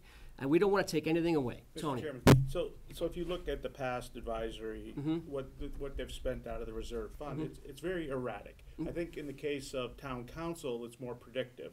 You can look at actuals. In our case, if we look at actuals, it's kind of like this. Right. So having a methodology like this is probably a reasonable way. This way each year we don't have to sit there and say, well, we think 75,000 is a good number, because honestly we don't have a good basis, because it's unknown unknowns. And how do you predict unknown unknowns? Right. You can't. So having a methodology, taking into account that everybody's level funded, so the money we get, there's not a lot of money. Yeah, sure, we'd love to get the 5%, but the money's just not there in the budget. No, because that would take away from the operating budget of one of the level funded departments. Because if you went to 5%, now you're looking at a reserve fund of roughly $275,000. Yep, that's right. Yeah. Well, nobody's advocating that. That's right. Well, but the point, Will, is We're not advocating that. Go ahead, 1 second, go ahead, Tony. I guess what I'd wanna know is then, the .75, which they had here, Mhm. at 49,560, which I guess that number could fluctuate a little bit, Mhm. is near the 50 that we kind of agreed to after we went to 75, and they said 50, and to be honest, the 75 number, we just kind of thought. So I'm not sure why that's bad. Okay, understood.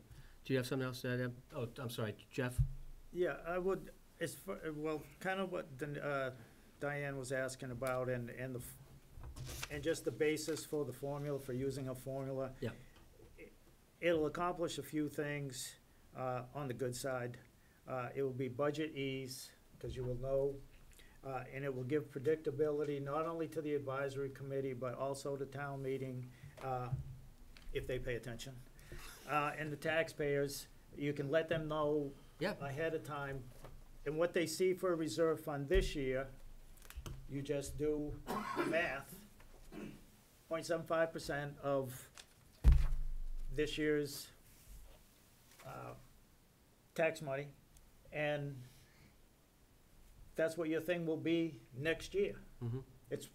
Should be, Right. unless there's, a catastrophe. Unless there's or some something. catastrophic. Right. And you can also, I suppose if you have nothing else to do, you could chart this out. Take your 2.5% from this year, boom. Let's see, it's 5 years now for reval, so you could pretty confident, I think. Right. Take 5 years, add 2.5%, take 0.75, and chart out what the reserve fund should be each of those years for the next 5 years or 4 years, because the reval, you don't know what's gonna happen there. It might go up and it might go down. And then, when it comes around budget time, you see if you can actually hit those numbers. That's right, hit those So marks. it would be a good thing, and, at least in this instance, you're kind of following your management policy. That's correct. When, it says, long-term decisions will be discussed with the advisory committee, Mhm. so, That's why we're discussing it. you know. So you guys, I mean, going It forward. will take out the rolling of the dice, because Mhm. since August 15th, since I've been on this committee, and even when I was on the select board, it's always been kind of, well, and it does, it seems like, well, and it is, try to go with the higher number for, variety of valid reasons, but if the fund's not there, the fund's not there, and at least this we'll stop the rolling of the dice at the Understood. committee and going back and forth. Hey, we want this, well, the school wants $1 million more, so, everybody gotta tighten up. So, you do this, do that. Understood. And Okay, in the end, if you have good budgeting, you don't use your reserve, and it rolls into free cash, and it helps meet other goal of the community, which has been used to build up the stabilization fund, that's correct. which is, if we had, woulda, coulda, shoulda, $4.5 million of free cash supplemented the budget over the years, and all the equipment and stuff was let go to rust. Right, okay. All right, so I think at the end of the day, I think they are in agreement as well. So, I think perhaps the formula itself, what the base is gonna be, and is the .75 gonna be okay, might well deserve some additional conversation, to make sure we have the right base, but, having that codified in the financial management will save us this hour and a half Huge. next year. Huge. Agreed. But the question of the moment becomes, we had 50%, which is around this .75. When we got hit with all the extra school monies, I reduced that to 45. Right. I need to know the pleasure of the board, whether that's a good start, or you'd like me to go back up to the 5. The 50, I mean. I understand what you're saying. Doug? I think the 45 is reasonable. Excellent. Diane? I think for this year, the 45 is good because we got hit with the school funds. Okay. But I would like to not see, in future years, a lump sum disallow. Okay, Julie? I would like to not see that. Okay. Julie? I agree with the 45, and I'd just like to make a comment that since I've been on this board, I don't think that we've ever really just rolled the dice. I just wanna make that statement. But, yeah, Well, I agree with the well, 45. Okay, so then at this point, I'm gonna leave that, but the formula itself I like the needs to formula. be I like the discussed and formula. agreed. Okay. And this is one like snow and ice, where it's gonna take some time To build. to get it up there. Great. Um, So what's next on your hit list? The next question I have is if there are, those are areas in the budget that had been discussed throughout the course of the conversation. The next question that I have, whether or not there are any other adds or cuts in other departments that people wish to discuss, so that I can make those changes and then we can adjust for them. Good call, good call. Does my override for the police department count? Well, I would respectfully Or do you wanna suggest that we discuss that later? separate funding from an Okay, ad. Then I don't have anything else. Okay. If you wanna add 100,000 to the budget, if we knew that, then we can talk about how to fund that, once everybody's agreed that they wanna do that.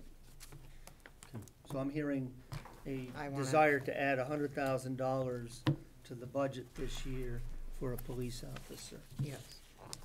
I would agree with that. However, I would be concerned that we would be laying that police officer next year off. So you're gonna hire, then you can't afford him in 2021 or 21. You know what I mean? We're not gonna be able to sustain that person unless we have revenue coming in to continue to pay for that. That would be my concern in this year's budget. Excellent. That's a huge Doug, undertaking, I think, do unfortunately. you have anything that you But I wanted agree to that we look need to at? get one. No, We just had a nice add or proposal for the subtract? BES No, I building. have no additions or subtractions. Okay. Advisory committee, did you see any additions or I can't subtractions hear that you Doug. could see within the budget that's been level funded? No? You've been pretty satisfied so far with the process? From what I've looked at and seen so far. We really haven't had that discussion about the budget per se. That'll be ongoing. We'll be looking at each one. And so we really have not had a discussion It's- on each individual budget. It's scheduled for our meeting tomorrow night. That's why I had to look at you. I'm like, really? You guys haven't looked at our Bible? We're here all, Yeah. all Saturday, isn't that what we did? Yeah. That's what I thought we did Saturday. Yeah. I mean, we I went have through it. something. I don't know if you had a chance to watch that, Will, I have something. but we went through and we asked a lot of questions. I'm But not- we will go, it's on our I think agenda you for might, I think tomorrow night we're thinking to- your question's different, to because look, we you did know, have look time at to it review again it. and discuss Okay. sections by I'm not saying we sections. didn't. Okay, Um, all right. Okay. Well, obviously, if there's any questions, I mean, obviously, please pass those up to the Board of Selectmen office if And there's the any biggest questions, thing is discrepancies. we're kind of waiting on like the warrant. We're gonna be Okay, approving this fantastic. soon. Okay, do you have anything? I do, actually. I'd like to add to the budget. Okay, add, excellent. Just for consideration, a stipend for the select board members. Okay, stipend With selectmen. 7 days left for our voters to come in and fill out their papers and run for a board member seat. We have no one at the moment, and I can say that it is a lot of work, and it is a lot of time away from other things when you choose to do this. And when I look at the surrounding communities, and I see what their chairman of the board receives per year, what their members receive per year, it's not that much, but it's enough, that keeps people coming and staying interested. Do you have a in number this in mind, kind of- Julie? Do you have a number in mind? I don't have a number in mind, unfortunately. I mean, if I look at Ashburnham, obviously their tax rate's a little higher. They probably have a little more money in the bank, but their chairman gets $1,500. Their members get $1,000 a year. You look at Athol, their chairman gets $1,600. Their members get $1,400 a year. What else is close to us? You look at Winchendon, they don't get any. I understand that right now. Orange doesn't get any. And then you jump over to even like Dudley, about the size of Templeton or whatnot. They get $500 apiece. So the money's all over the place, but if we could pinch it, I would appreciate Well, he's gonna seeing need- it go back on and into our budget. He's gonna need a number, so, We'd have to to balance discuss with. that. okay. That's why we're at a workshop, right? We Yep, can that's talk about exact- it. yep. I mean, As much as I wouldn't that's know, I've never got something one. to so- aspire to, I would I thought not, your idea was, I would not accept a stipend. Okay, thank you. What did you say, Mike? I'm sorry. I thought Julie's idea earlier, if something got pulled off, which we did, I think it was a $2,500 line item, that Right. at least gives you a number you can work with, which is divisible by the board 500. members that you hope to have. That's right. Right. So there, I don't know if that helps you. That would be a good starting point, say $500 would. per select board member. Mine would be given to charity. Okay, and that's your prerogative. Doug? I would not support it, no. I mean, we have departments that don't have the employees that we need. We're down a police officer. I mean, I'm certainly not gonna take pay when our departments are suffering because they don't have the employees that they need. So until we have fully staffed departments and we have a completely solvent budget where we're not, having to nickel and dime folks, I would not support it, no. Okay. Well, I would definitely support it. I think it's an idea that the amount of work that we do, for this community, representing the people, not to take large sums of taxation dollars, but, for reimbursement for mileage or a $500 stipend a year, I don't think is outrageous. Advisory committee, weigh in. Well, in 2013, the town voted not to take and give stipends, Mm-hmm. Sure did. based upon the fact that they looked at a number of communities. There are some communities that pay nothing, Mm-hmm. just like us. Yep. And as you heard, there's some communities that pay a little bit. Yep. That depends on the budget, and I have to agree with what Doug said, is when we get to the point where our employees are taken care of, that's the time to take care and get back to stipends for not only maybe the select board, but I know that you guys also looked at the advisory and changed that. I'm not paying the chairman, and by the way, I've been chairman, and I know how much work it is for Jeff. You're absolutely right. Now, And school committee. And we looked at that as a committee as a whole, and we decided that was probably something that we would probably end up cutting out per se. At one time, believe it or not, even though but the bylaw said that the chairman was the only person on advisory, the secretary was also getting monies. That has since stopped since 2014. Okay. I mean, We that had a was, $500,000 that shouldn't have been done, because Right. there was nothing in the provisions to do that. Understood. why Yeah, Tony? So I personally would support it, a nominal amount. I mean, you're not asking for a bunch of money. And if members of the board chose not to take Accept. it, Mhm. then, I'm sure some accommodations could be made to where, you know what, keep mine in the general fund or whatever. Give it to the And food then bank. those, and it could be anonymous if you wanted, but I know that you all do a lot of work. I mean, I know how much we do, and I'm sure it's exponentially higher. So I would support, I remember as a kid that growing up, the selectmen in the town I grew up in, got a small amount, but they got something, it's a little, because you put a lot of time and effort in for We this do. community. And I don't think Julie's asking for, tens of thousands of dollars, it's a nominal stipend of 1,000 or 500 or whatever. Right. Mr. Chair. Yes. You actually May I have, also say, if you look at this year's budget, we are much better than we were 4 years ago with this budget. People need to realize that. Voters out there need to realize that. We are balancing a budget. Our departments are not squeezed tight. We have pretty much given every department head this fiscal year what they need, other than being able to look at the budget really closely and finding enough to finish staffing one department. And we've all been working on that for 4 years. We all feel that we need a new police officer in town. I strongly support that. However, to find it in the budget, to give it, can we sustain it in next year's budget? That's gonna be the question of the day, which I believe we're not gonna be able to. But I don't want people to realize that, you know, as a Board of Selectmen, I'm bringing this stipend situation back up, because when you were like $1 million in the hole, your Board of Selectmen were taking on their funds at the time, many years ago. I'm not gonna say what years, everybody knows, right? I'm saying now is the time to look at the current board, what they have done, and how far they have come in the 4 years that we're here. I think the reward for me is to be noticed and recognized for my time and my efforts. For me to hurt someone or cut someone out of anyone's budget in order for me to take $50 a year, that's not where I was headed. That would never be my intention.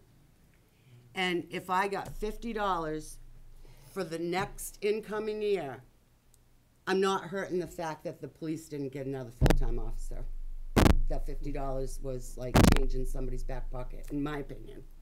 So, that's my opinion, and I'm staying with it. I got you, I appreciate that.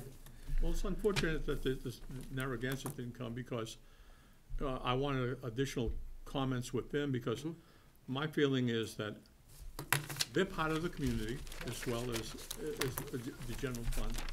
I would have liked to seen them ask for less money, and also work with the general fund and end up maybe coming to some less monies within the budget, so that we're asking the voters here to pay that amount of money. Is, you know, $1.50 may not end up being much to some folks, but others, that's significant on the tax rate. Because you're not only talking about the $1.50 if the school comes in, you're talking about $1.15 for the bond that we just took. So in actuality, you're talking $2.65 to $2.85, and that's not even with the bond that we're gonna have to take later on. So now we're pushing the $21 in the next couple of years.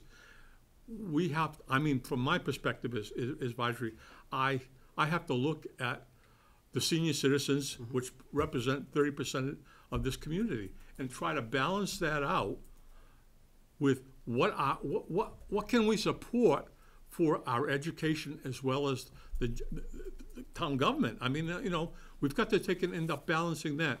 Sometimes it's a very hard decision. It is. And I mean, I don't know. It is a hard decision. It is a hard decision. I get it. And I understand that. I got it. Mike, do you have anything to add? No, I'm in favor of it. Okay, great. All right, so what, I need a sense of direction from the select board as to whether or not to revise the selectmen's budget to include some number, be it 2,500 that you've already cut, or some additional number of dollars that I think the 2,500 should be good enough. or whether to not add that, at which point I would take the 2,500 that's been cut and restore one of the lump sum disallows from that list of restores that we'd identified for you. Okay. And at present, I'm hearing a 2-2 split vote. Now, not vote, consensus. Now, this does not make it final. It just gives me a chance to go back in and, you know, put together a finished document for your formal vote. Mm-hmm. Great. I'd certainly much rather see some disalloweds restored. Would I have to take mine? No. No, you don't have to, you don't have to take it. The question is whether or not you want me to put it in the budget. Yes. If I don't have to take it and the other people want it, then that's fine. Great. I don't want it. Okay, then I will restore 2,500. Thank you. If that is the number. There's the number. Okay. So, that'd be $500 a piece. That's then. correct, sir. Okay. On page 218. Yep. Sorry, I'm trying to move this along. 218, you said? Yes, please. This is a formatting issue. We spoke to you about it when we presented the debt budget. Yep. For fiscal 20, we kind of showed you the lease in two places. And the question becomes, would you like us to show future lease payments in debt, so you can see them become part of the capital plan. That's where they are, and it's very clear that that's your intent, and that debt number is dedicated to capital, and that's, clearer and better defined. Or do you wanna see them in the operating budgets of the department, so it is clearer to people that that is a part of the cost of operating that department? This is really sort of a presentation and formatting issue. Doug? I would go with number one. Oh, I'm sorry. Doug? Say that again, Julie. I would go with I the think- first one. I wanna see it in the debt service. Yeah, that's what I'm thinking too, is I'd rather see it as debt, In the in capital. a whole, Yeah. As a whole. versus dumping it into the OpEx of the individual department. Okay. Advisory, just a quick two prongs. Does that seem agreeable to you guys? Just not that it's, you like to see in debt services versus in the individual department's budget? Tony's Tony's good? shaking his head, I yes. think that's something that we need to take and talk about.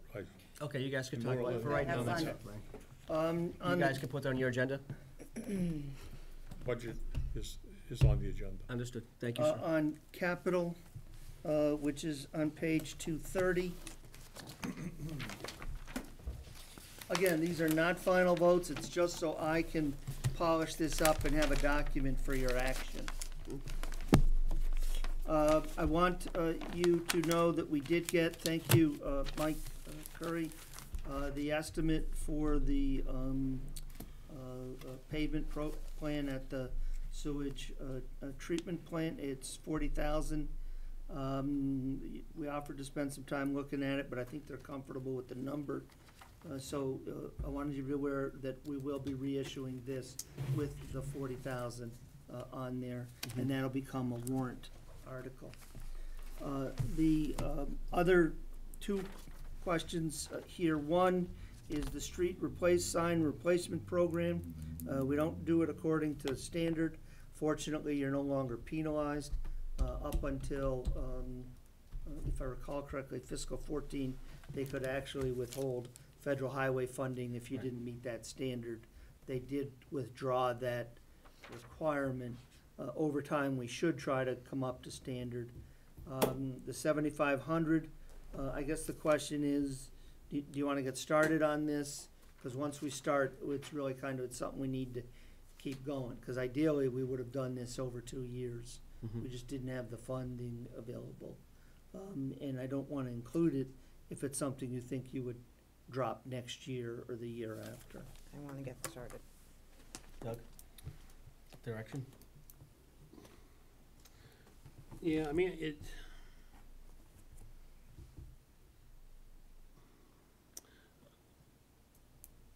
I kind of waver with it. I understand getting up to standard, but to replace a sign that's in perfectly good condition just for a new sign, is that really prudent,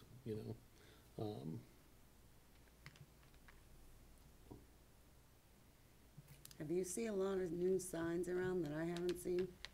No. 'Cause some of them are pretty old. That's You the, can barely see them. Yeah. No, I I don't would know be if in we have a favor lot of brand new. keeping I it. agree with your thought on that, but I don't think we have all that many No. brand new signs in town. This would be a warrant article, and I would tell them to, with all the new replacements, start doing that. And if you have time at the end of the year, work crews and the like, then go ahead. Otherwise, we add some more money the next year and just trying to, this is gonna be a lengthy process. Yeah. Yeah, I would leave it in. Okay. Are there any other capital items similar to the operating budget? I need to know if there are capital items that you wish me to delete, or there are capital items that you wish me to add to these budgets. Again, this is not your final vote tonight. It's just so I can prepare a document for action. Did you see anything, Doug? I think the capital planning committee did an excellent job in putting together a priority list. Yeah, I think it's a good budget.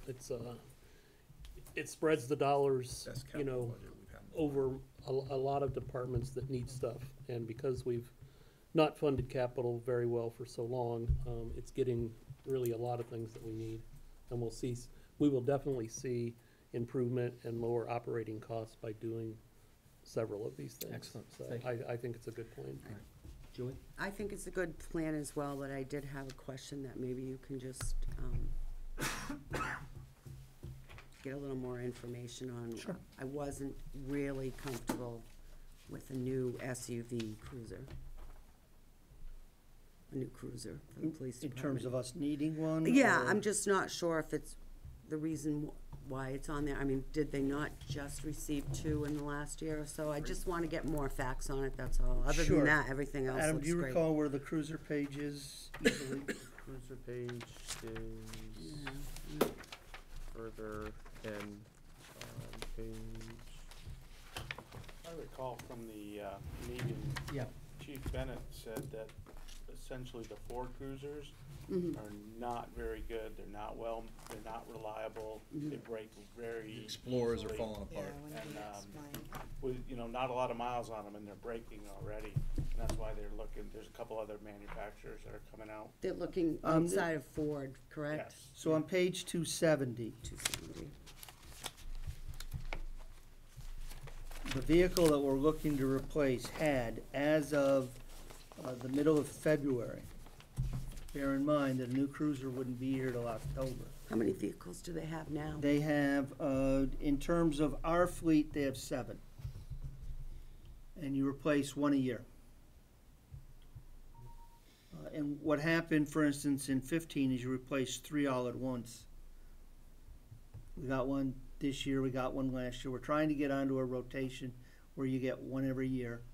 And that way you can always have at least 1 vehicle that's under warranty and you're not exhausting these things. It's got 130,000 miles on it a month ago. By the time we get to October, it'll have 145,000 miles. And we have these other vehicles that have mileage that's so close together, 76,000, 75,000, 93,000, that if we don't replace the 09, as that thing gets into trouble, then the 3 that were all bought in the same year will get stressed as well.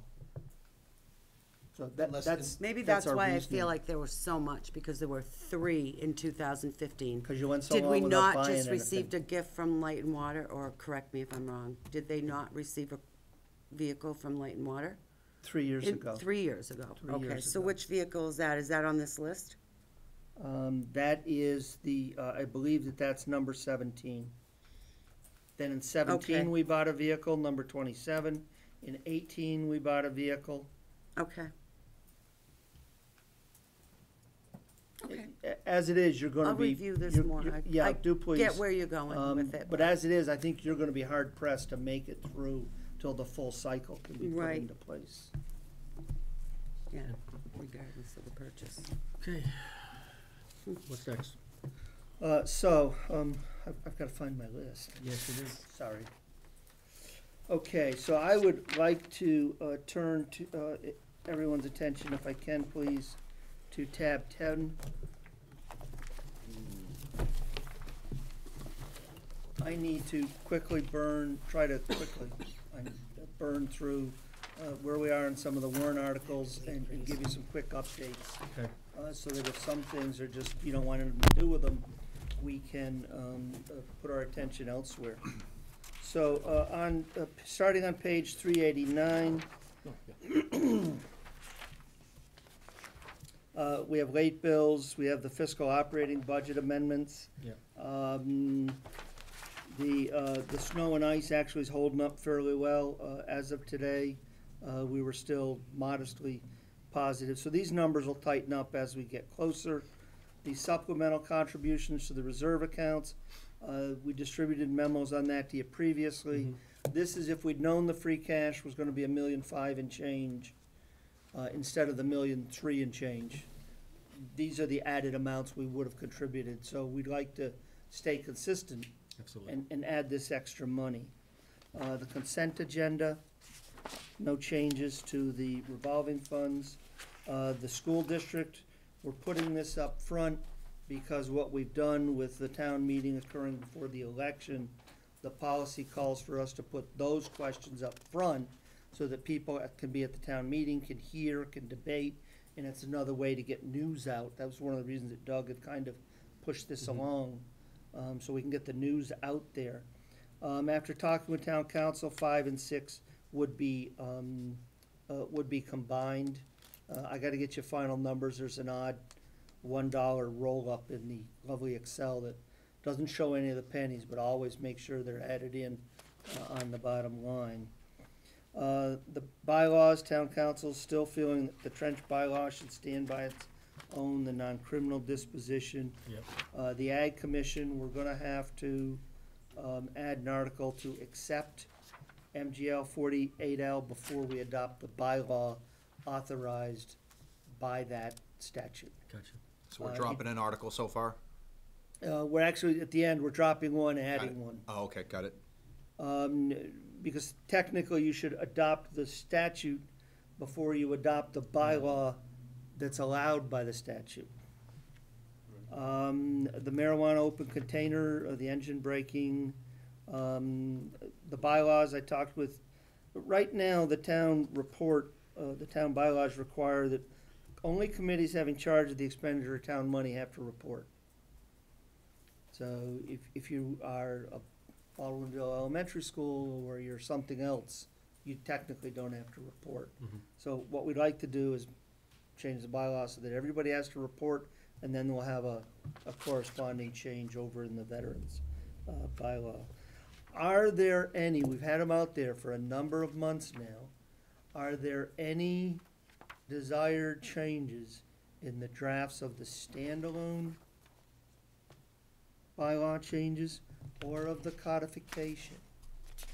Or shall I proceed with the packages pretty much intact as we have been presenting them? This is one of these sense of direction questions. For advisory and sewer? Well, I haven't even gotten to that one yet. You just What do you went mean through advisory?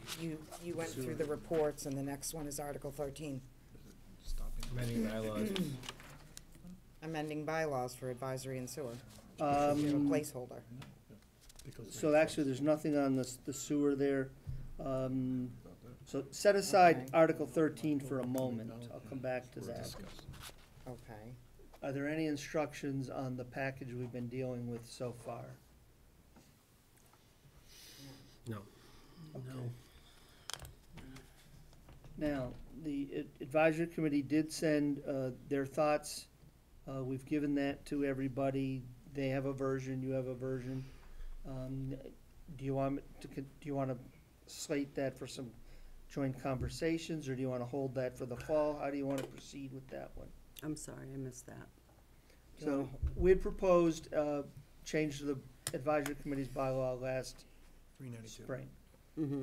They have gone through all that, they've worked all that through, and they've given you what their, if you will, counter proposal is. And we've given you both of those. Holly did a nice job kind of trying to put them in the same font so you can put them side by side and read them. But you haven't had a chance to talk with it.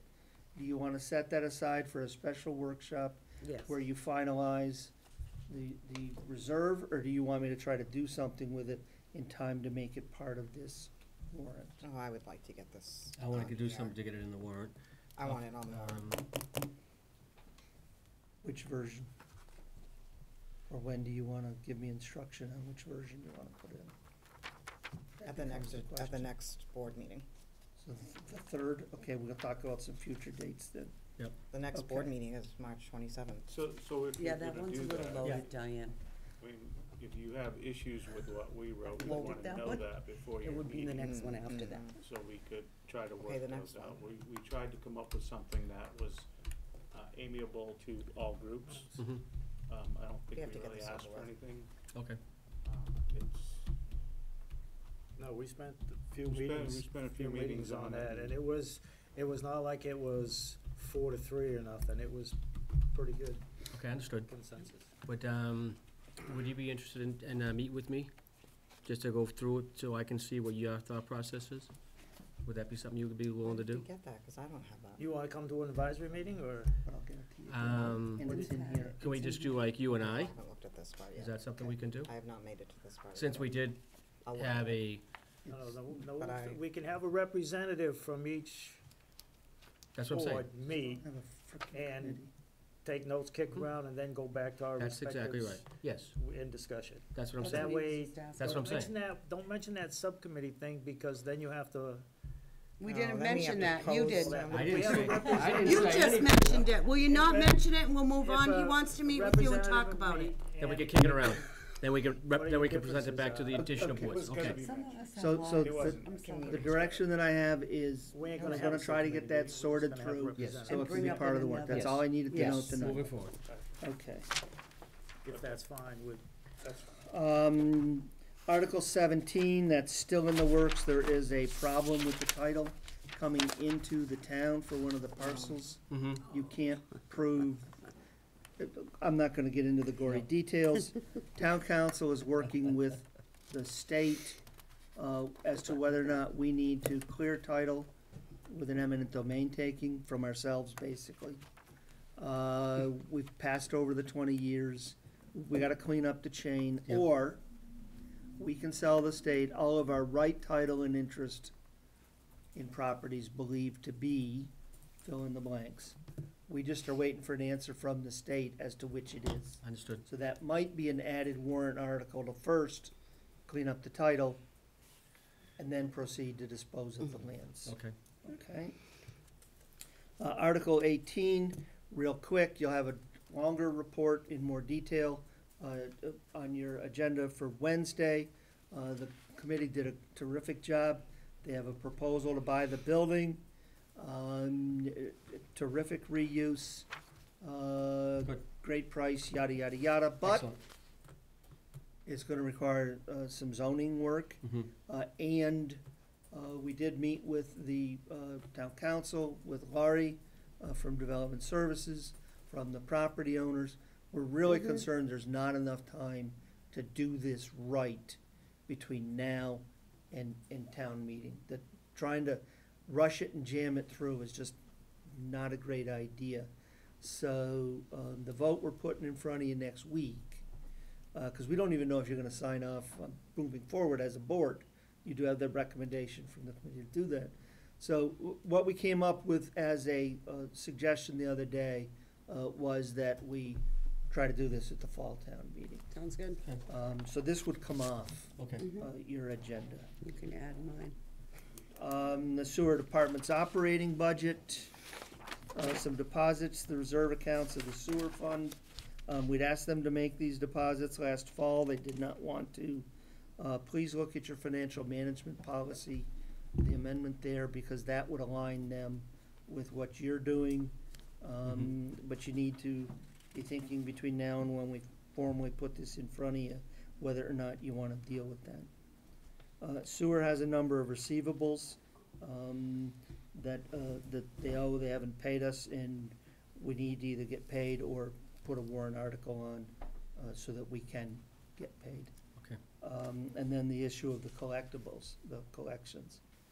If they're gonna do that this year out of their, budget, great, but I need to know soon. Mhm. Or we would have to put money on the, warrant. Right.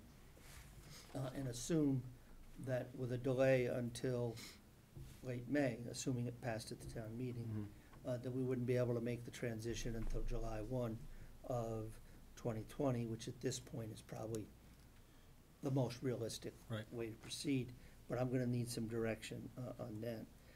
Cable department, community preservation account. Real quick update, Stone Bridge, lots of dollars, matching monies, we did apply for a grant, matching monies hoped for from CPC. We briefed them, they acknowledged that the number of the elements of the project, but that would be a fall issue as well. Understood. Scholarship fund as normal, property valuation is normal, salaries of elected officials. I'll need some, you'd be thinking about if there are any others on the stipend, the general fund operating budget. 3 CBAs I will brief you on Wednesday night. At this point, it appears we're going to come to agreement on all of them.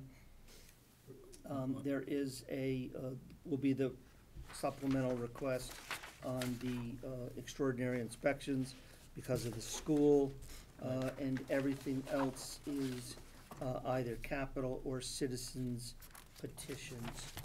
And if there's anything there that you don't want on, or something that you want added that I missed, again, I need to know about that, like ASAP, so I can get the drafting. All right. A citizen's petition on that, yes. Okay. And I'll speak, so unless there's any consensus on anything, I'll keep working on Is this that back on there? and reach out. Yeah. Yeah. Sorry. Oh, I know. Faithfully. And,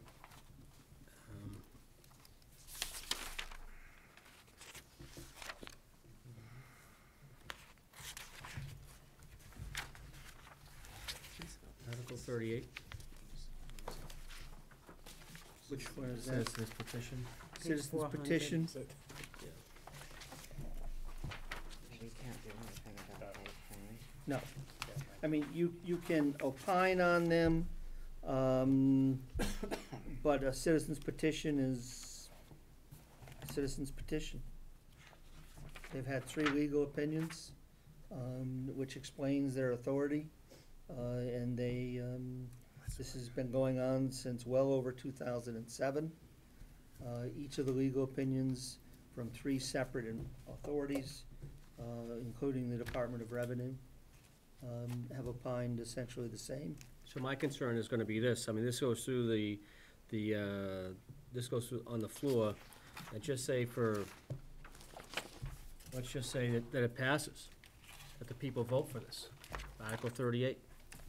Goes to Then the it Attorney General's office. Goes to the Attorney General's office, and the Attorney General's gonna kick it back and say it's based on the other legal statutes that are in place, it's not gonna pass, or not, it doesn't, Well, nothing meet can the be done standards until it comes back of from the the law, Attorney General, what right? happens? Then it's disallowed. It's just disallowed. If the Attorney General disallows it, then that's it. Okay. No cost to us as a town. Is it a cost Well- to us as a town with this particular? No. No. Right? No, not really. Good. Okay, I just wanna make sure that everybody was on the same page. So, the last thing that I have, unless there's any other sense of direction, changes to the budget, changes to the warrant, that I haven't touched upon tonight, and I tried to come in fairly well prepared. No, I think you're The last question becomes how we get across the finish line. So you've got business meeting next Wednesday night. That's right. Ideally, we would have voted on the override question. I would like to put that off until Superintendent Cassavant has presented to you all. So we have the 27th, which is a business meeting. We have the 3rd, which is a regular workshop. Advisory committee, I mean, I would respectfully suggest you could consider inviting them in case there's additional work to be done on the bylaw, or if there's time to work on the reserve policy, or at least to observe your discussions. And then we have the 10th, which is really our drop dead. And the sooner we can resolve ballot question, the better off we are. So, Would Dr. Kazmat be able to attend that workshop? well, I would suggest that I would respectfully suggest that we invite him to the 3rd, that you consider inviting the advisory committee Right. as a joint meeting. We try to deal with the school issue, and, I mean, fortunately, in some ways, he wasn't here tonight, because we're already at 9:00. We deal with the schools, we do some more work, and we schedule the ballot vote for that evening. Okay. And then on the 10th, we can have budget vote on the 3rd, we can have ballot question vote on the 3rd, and then I would have until the 10th to, get the warrant all cleaned up And they've had the draft for, they would have had the draft for a while, and we'd get into them, unsigned the morning of the 11th. So we'd be, On target. basically, we're supposed to have it to them by the 10th, but they have been part of the discussions as they've evolved all along. They won't be getting hit with it cold. Understood. So only Julie and I are gonna have the conversation about the police override that I asked for? So the reason that we're not going to, consider that is because each year the override is gonna be eaten up by the Worcester County Regional Retirement Association? Is that why? Or does anybody else have any weigh-in on why? Or should I repeat myself that we are not doing any mitigation risk in the police department for year after year after year after year? And when something happens, who's gonna go knocking on Mr. and Mrs. Police Officer's door and explain that we decided to willingly and knowingly not mitigate risk? That we send a police officer out alone? We're willingly and knowingly doing this. They don't technically. Well, I'm not. Yes, we are willingly and knowingly not mitigating risk, and that is our job. I'm not How, gonna how disagree with open you. is this discussion? What's that? Is it, are you just just- want it within the BOS Right now, I just wanted to have this conversation here, and then I would like to open it up to your board. But I'm just saying, so each year, the $100,000 would be eaten up by the Worcester County Retirement, the WRRA. That's why we're not going to even have this discussion and let it go out to the voters? No, I That's think really what I want, is for it to go out to the voters. I mean, or can Carter give me any other sense of direction?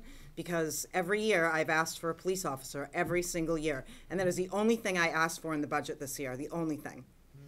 And I can't have it. Well, I've asked for it for the last 4 years as well. It's tough.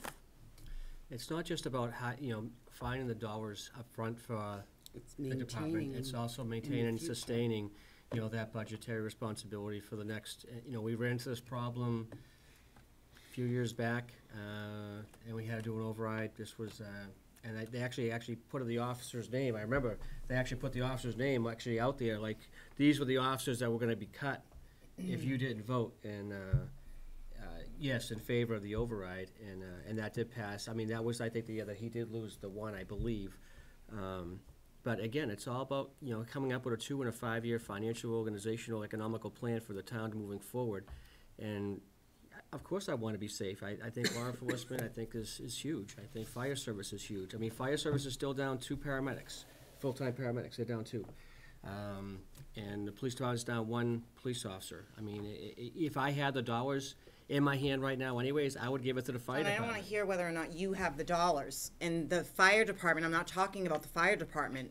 The fire department is on their way to becoming fully staffed, and we've yet to discuss the police department. Well, they're not even close to fully staffed, Diane, and I think we can discuss the I read police. I read a memo that he got another full-time paramedic, Yeah, he has 3. He needs 6.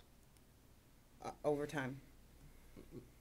Right, he's doing 24-hour operations with 3 guys. Okay. That's my point.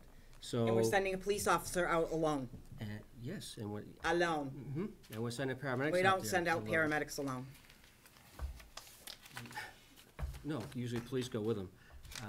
But you're right. I mean, I'm not gonna disagree with you, but again, it's all about sustainability. And, I mean, having a secondary override, simultaneous with an override for the school, or trying to merge those into one, I don't think it's gonna be tough enough to pass Dear the one Mr. for and the Mrs. school. Public, we need an override for the police department. We are sending them out alone.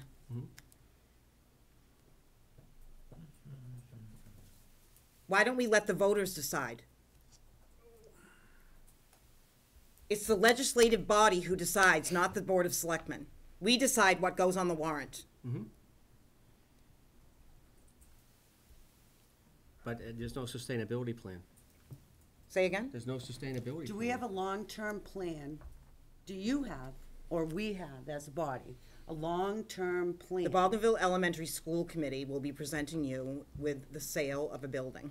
Right, I'm just asking. A nice sale. Do we have a long-term plan? Well, I haven't had an opportunity To to sit down with Carter yet. sustain Okay. that police officer Do we have a that you long-term want on plan the to warrant? sustain Because the ambulance I- department? No, we don't. But I don't wanna Well, see that. we have a 3-year plan. We do. We have a 3-year plan. 3. But I'm just saying, I don't wanna see that police officer get hired, get trained Would he on be, this would he be fiscal let go year. next year? And where are we gonna find the funds next year? We don't have a plan There's a to $100,000 override. sustain that, if it comes Let in, me correct? try to make this as simple as I can, without who should get which money. You get about $350,000 in new revenue a year for the foreseeable future. And the That's school it. gets it every year. And the school requests a multiple of that. So every year, it's a Band-Aid to try to keep together, and you've done a great job the last 3-4 years.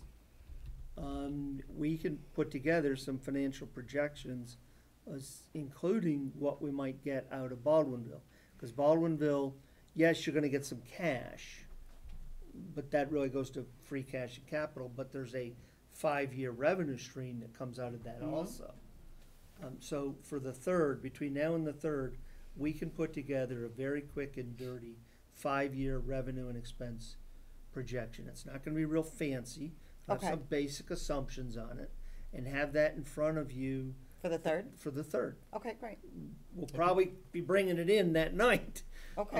But yeah, Adam will Hot be off the happy to press. work on that next Monday while I'm gone and share it with me Tuesday when I'm back, right? Okay. If I could squeeze it in. Okay, Make that's, it And sound then, we can pick the discussion up. Okay. And is that fair, Diane? then we can look at several different ways perhaps. Anything's fair. to- The police to should not fund be it. going out alone. Do we have facts that they are? Yes, I asked the chief. Overtime isn't called in on a serious situation No. when they are going to, I don't know, I'm just asking. When a I police, wouldn't know. when there is a domestic violence call that comes in, no police officer waits. That's not their duty. That's not how it works. I'm They- not asking they- if they're they waiting, go. Diane, so. I've asked we're- them. Right, I'm saying, do they go in, I mean, they're trained. Do they go in alone or do they wait for backup? And the They don't backup wait is for gonna be backup. overtime. They don't wait for backup. Okay, I I'm asked just them. asking, I'm Okay. I sure went they in have and I something asked them. set up, and I can't imagine the Okay. chief putting his men All right. at risk, I think, so. can you get that by the 3rd? Okay. Yes, Adam can put that together. by the- Thanks, Adam, appreciate that. Back to the third. I'm are we passionate inviting- about raise this, your hand. obviously. That's good. Committee to join you that evening? Yes. Just, if you Yeah, could, extend the extend that. courtesy, yep, from April 3rd? yes, April that's, 3rd. Are you guys available on April 3rd to have another joint meeting? I had, Please, I'm asking. For, That's our meeting, isn't it? no, it's the Wednesday. It's the day before. Our meeting's the 4th. And I'm hoping that on April 3rd, I'll hopefully have Dr. Cosvan here. And we can discuss and wrap up some of the other warrant article issues. Mike asked if I would open up the discussion to them. on the police. Yep, I got you. I was just asked if they will be available on the 3rd. Well, we'll go back to Julie's I thing. just wanted him to not forget. I won't forget, I promise. Will, did you have something to add? To Diane's question, Okay, we're opening up now to the advisory committee. Okay, thank you. to Diane's question about the police officer Mm-hmm. and leaving it up to the townspeople, as selectmen, you have that ability to put that warrant article for $100,000 override, which would be, I said that. Right. which would be there ongoing. I mean, Diane has put on warrant articles in the past. You can end up doing that again. Right, I had said that. Yep, I absolutely. mean, this is an option that I think you should probably look at if you're so strong to that. That should be done. I mean, that should be done, is to take and leave it out there. You selectmen can end up listening to your fellow selectmen, put it on as an override, let the voters vote on it. But This is ongoing. I agree with my other selectmen too, that is it sustainable? And I hear their cries. Well, Then they're if it's pleased. an override, it's $100,000 this year and every year after, if it's an override. Yes, but If it's a debt exclusion, different. Go Right. ahead, Jeff. But what is the projected increase in Worcester County retirement for the next 15 years? Right. Is it more than whatever the percentage of 100,000 is of your budget expense? Way Look more. at health Way insurance, more. what's the normal rate of It's a- inflation, with that going up, 8%, 5%? Mr. Chairman, just so people understand, It's 100,000 in year one expense. Right. In year two, it's $125,000 $25,000 year expense. Because you have a roughly 18-month lag in that payroll working its way into the Worcester Regional Retirement System, and then them assessing you the liability recovery on that. Right. So, if you're gonna do it, you should bake in that money ahead of time. Right, yeah, right. So now you look at about $125,000 a year. I mean, Yeah. those, you have that, you have the health insurance, Yep. and you have 2 school districts. Yep. Monty Tech, is going down a little bit this year, but They can go back up it next year. made more than made up for over in Narragansett. Right. And And we only get about $350,000 of new growth each year. I mean, which again, Thank you, John. I mean, if you, and again, I wouldn't say Band-Aid, but how I want to word this is, I mean, obviously with the new school and the process that we're in with them right now as far as projecting an override for the new school, with the cost of opening the new school, et cetera, et cetera. so. To supplement that with a secondary override, so the tax folks would have 2 overrides to look at, really would not, in my opinion, would not really be the most appropriate course of action. And then looking forward, I mean, what's gonna happen next year? I mean, I'm not a real big numbers guy, but I can look at things and I can see the future a little bit to say, okay, well, if they're looking for almost $1 million more this year, the school, it would be safe to project, and correct me if I'm wrong, they'll be looking at about $800,000 next year. Guaranteed. Well, Am I off base? That's 4%. Their 4%? budget was 3.8. So it's about $800,000. So that's still about $300,000 more than we're paying right now. right, it's On just- top of the override already passing for the $1.50. So how are you gonna sustain that?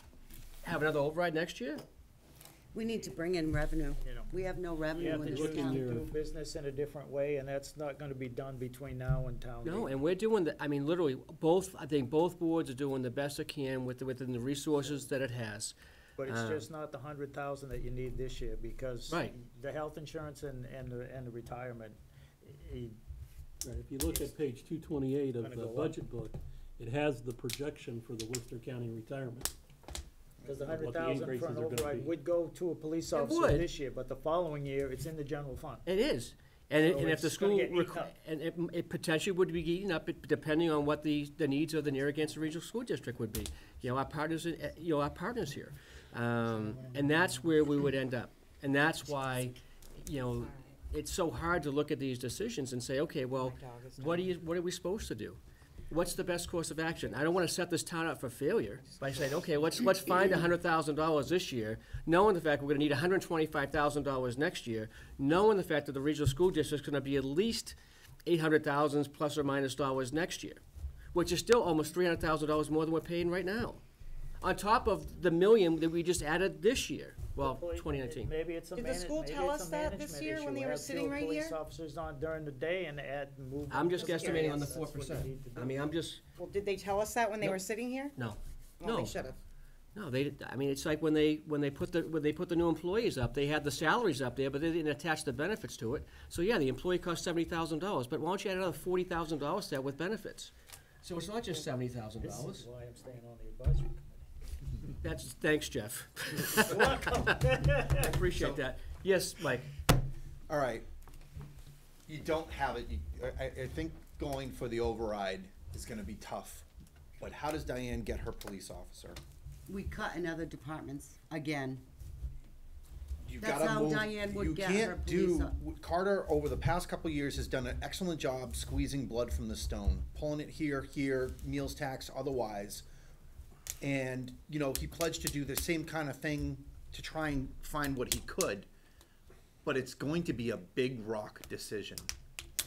It's not gonna be 3 here, 5 here, it's going to be 50 here, a total of 80. Where else can I squeeze a couple extra things? But it's gonna be a big rock discussion, and you have to be able to make a decision to do that. I think, the other side of it, I think you add the emotional component into it, and I think it could work for you, if it gets to the floor. I think you just need to be careful balancing what are some of the other things. Knocking on the door and giving that statement to the spouse that, you know, something bad happened because only one police officer went out. I get it, I understand what you get out of using that, but there are other things that there's mutual aid agreements, there's the state police, there are other ways, you know, rushing in with, you know, guns drawn in the way that we're painting that. It's great for getting people's gut reaction to change, but it's not good at solving the other questions that your colleagues are bringing up. So I revert back to, it's a big rock discussion. What are you gonna do? What are you gonna cut? Where are you gonna grab it? Can you grab retained earnings? Can you ask, you know, Steve Castle's doing pretty well with his retained earnings right now. He has a very ambition. He's sitting in a point where he can make some really good change with the cable fund. Mm-hmm. Maybe you go to him and say, we need help with the police, and public safety is job number one here in Templeton. I don't know, but I think it's gonna be big rock discussions. Okay. I want to be clear that the police department did not ask for this. I did. They did not even know I was asking. Yep. They did not I think know. it's rooted, I think you're coming from the right place, and I think that the adding the emotional quality to it is well It's a founded. double-edged sword. It really is. I mean, It and to is. be able to make sure that we have a logical discussion about that is very important, rather than just letting emotions rule Yeah. and grab 100K that we don't have. Diane's Or emotions always 125. rule. You had mentioned about the state police. Everybody knows it. Just for your information, that was tried a couple of years ago. It was mean, quite a few years ago. for backup. And they, as backup. Yeah. And they were reluctant at that particular time to do that. Okay, Jeff, you have, Back then, we were asking I them would just, to respond Blanket. to a whole shift. Exactly. Now we'd only be asking them to respond to specific calls. right. So there was a difference with what happened back then. with regards to What going would to happen town now. meeting. difference. I got you. Yes. Jeff, go I ahead. agree In with regards to you. going to town meeting, and I can't speak to what the Templeton residents think, but I would look to our neighbor in Hubbardston. They're having a conversation, moving up to their town meeting, about couple of the things was the senior center and a public safety complex, their police station and stuff. And the people commented, and then the roads come up, and the people commented, the safety complex, whether you agree with it or not, benefits a few. Who? The police department. The roads would benefit everyone. Yep. Not only people's cars, but town vehicles going up and down them, plowing them, doing any kind of maintenance, Understood. cleaning drains, anything. They get wrecked just as well as your car does going down those junk roads. And those are the comments coming out of selectmen's meetings in Hubbardston, and yeah, I think even on a Facebook page, that, yeah, we know we need a, police station or this or that, but that only benefits a small group of people. And that's, I mean, maybe that's cold-hearted, but that's, like I said, I don't know what the thinking of Templeton residents, but that's what's being voiced in Hubbardston. Oh, I can That, tell, hey, we want our roads fixed. We know we need a police station, but the roads Everybody, is the bigger everybody issue. talks It's- to me about their it's- roads. I'm telling you, that's just what they're saying. well, I can tell you in the last. It's the first day of spring, everybody's talking potholes, I can, Jeff, yeah, come on. I can't tell you how Every many, community around us, including ours. how many emails and Not phone just the calls potholes, I've it's the- received. It's the road conditions It is. themselves. They are. And they do have We been had talking someone about here plan, that a talked about five-year all plan this. to do We have a roads and plan, stuff. Yeah. don't we, But- Carter? We do. We have a But I mean, plan. that's what they said. Yeah, and It's, and this is, they're almost saying like, yeah, we know we need police, but Jeff went off. right, I know, this is a good segue. I mean, obviously, because there has been a lot of discussion about roads and stuff like that. I don't want to go any further than that. All select board members have been receiving phone calls, text messages, emails, Facebook messaging, et cetera, wheels being blown out, tires being blown out. So now they're like We 15 understand, we're feet sympathizing with the people. The work crews are out there every day, filling as many potholes as they can, with whatever material that they have, to pack them with. They're doing the best they can. And again, I'm not trying to provide excuses for the highway department or the public safety department, but, they are down 2 employees, and they are really working hard to get those holes filled. So if you have complaints, please address them to the Board of Selectmen or office here, so that Mr. Tenzini can get to the Director of Public Works so he can identify where those holes are and hopefully get somebody out there to fill them for you. But it's across the entire town that there tremendous holes. We've had some really cold days and really warm days, so those frost heaves are really pushing the holes and making it bigger. So please be careful driving out there, and be respectful for everybody, and just know that the employees are being worked as much as they can to get those holes filled. Believe me, they're being worked. Anybody else have anything else to add? If you have complaints, call Adam. Yeah, yeah. That's horrible. I second that. If there's no complaints, I'll take a Actually, I'll motion take to one. adjourn. Yeah, I'll make a motion to. So moved. Have a second? Second. Have a motion, a second. Any other discussion? All those in favor? I see none. Diane? Adjourn. Yes. Julie? Yes. Doug? Thank you all for And I vote yes as well. Thank you all for joining.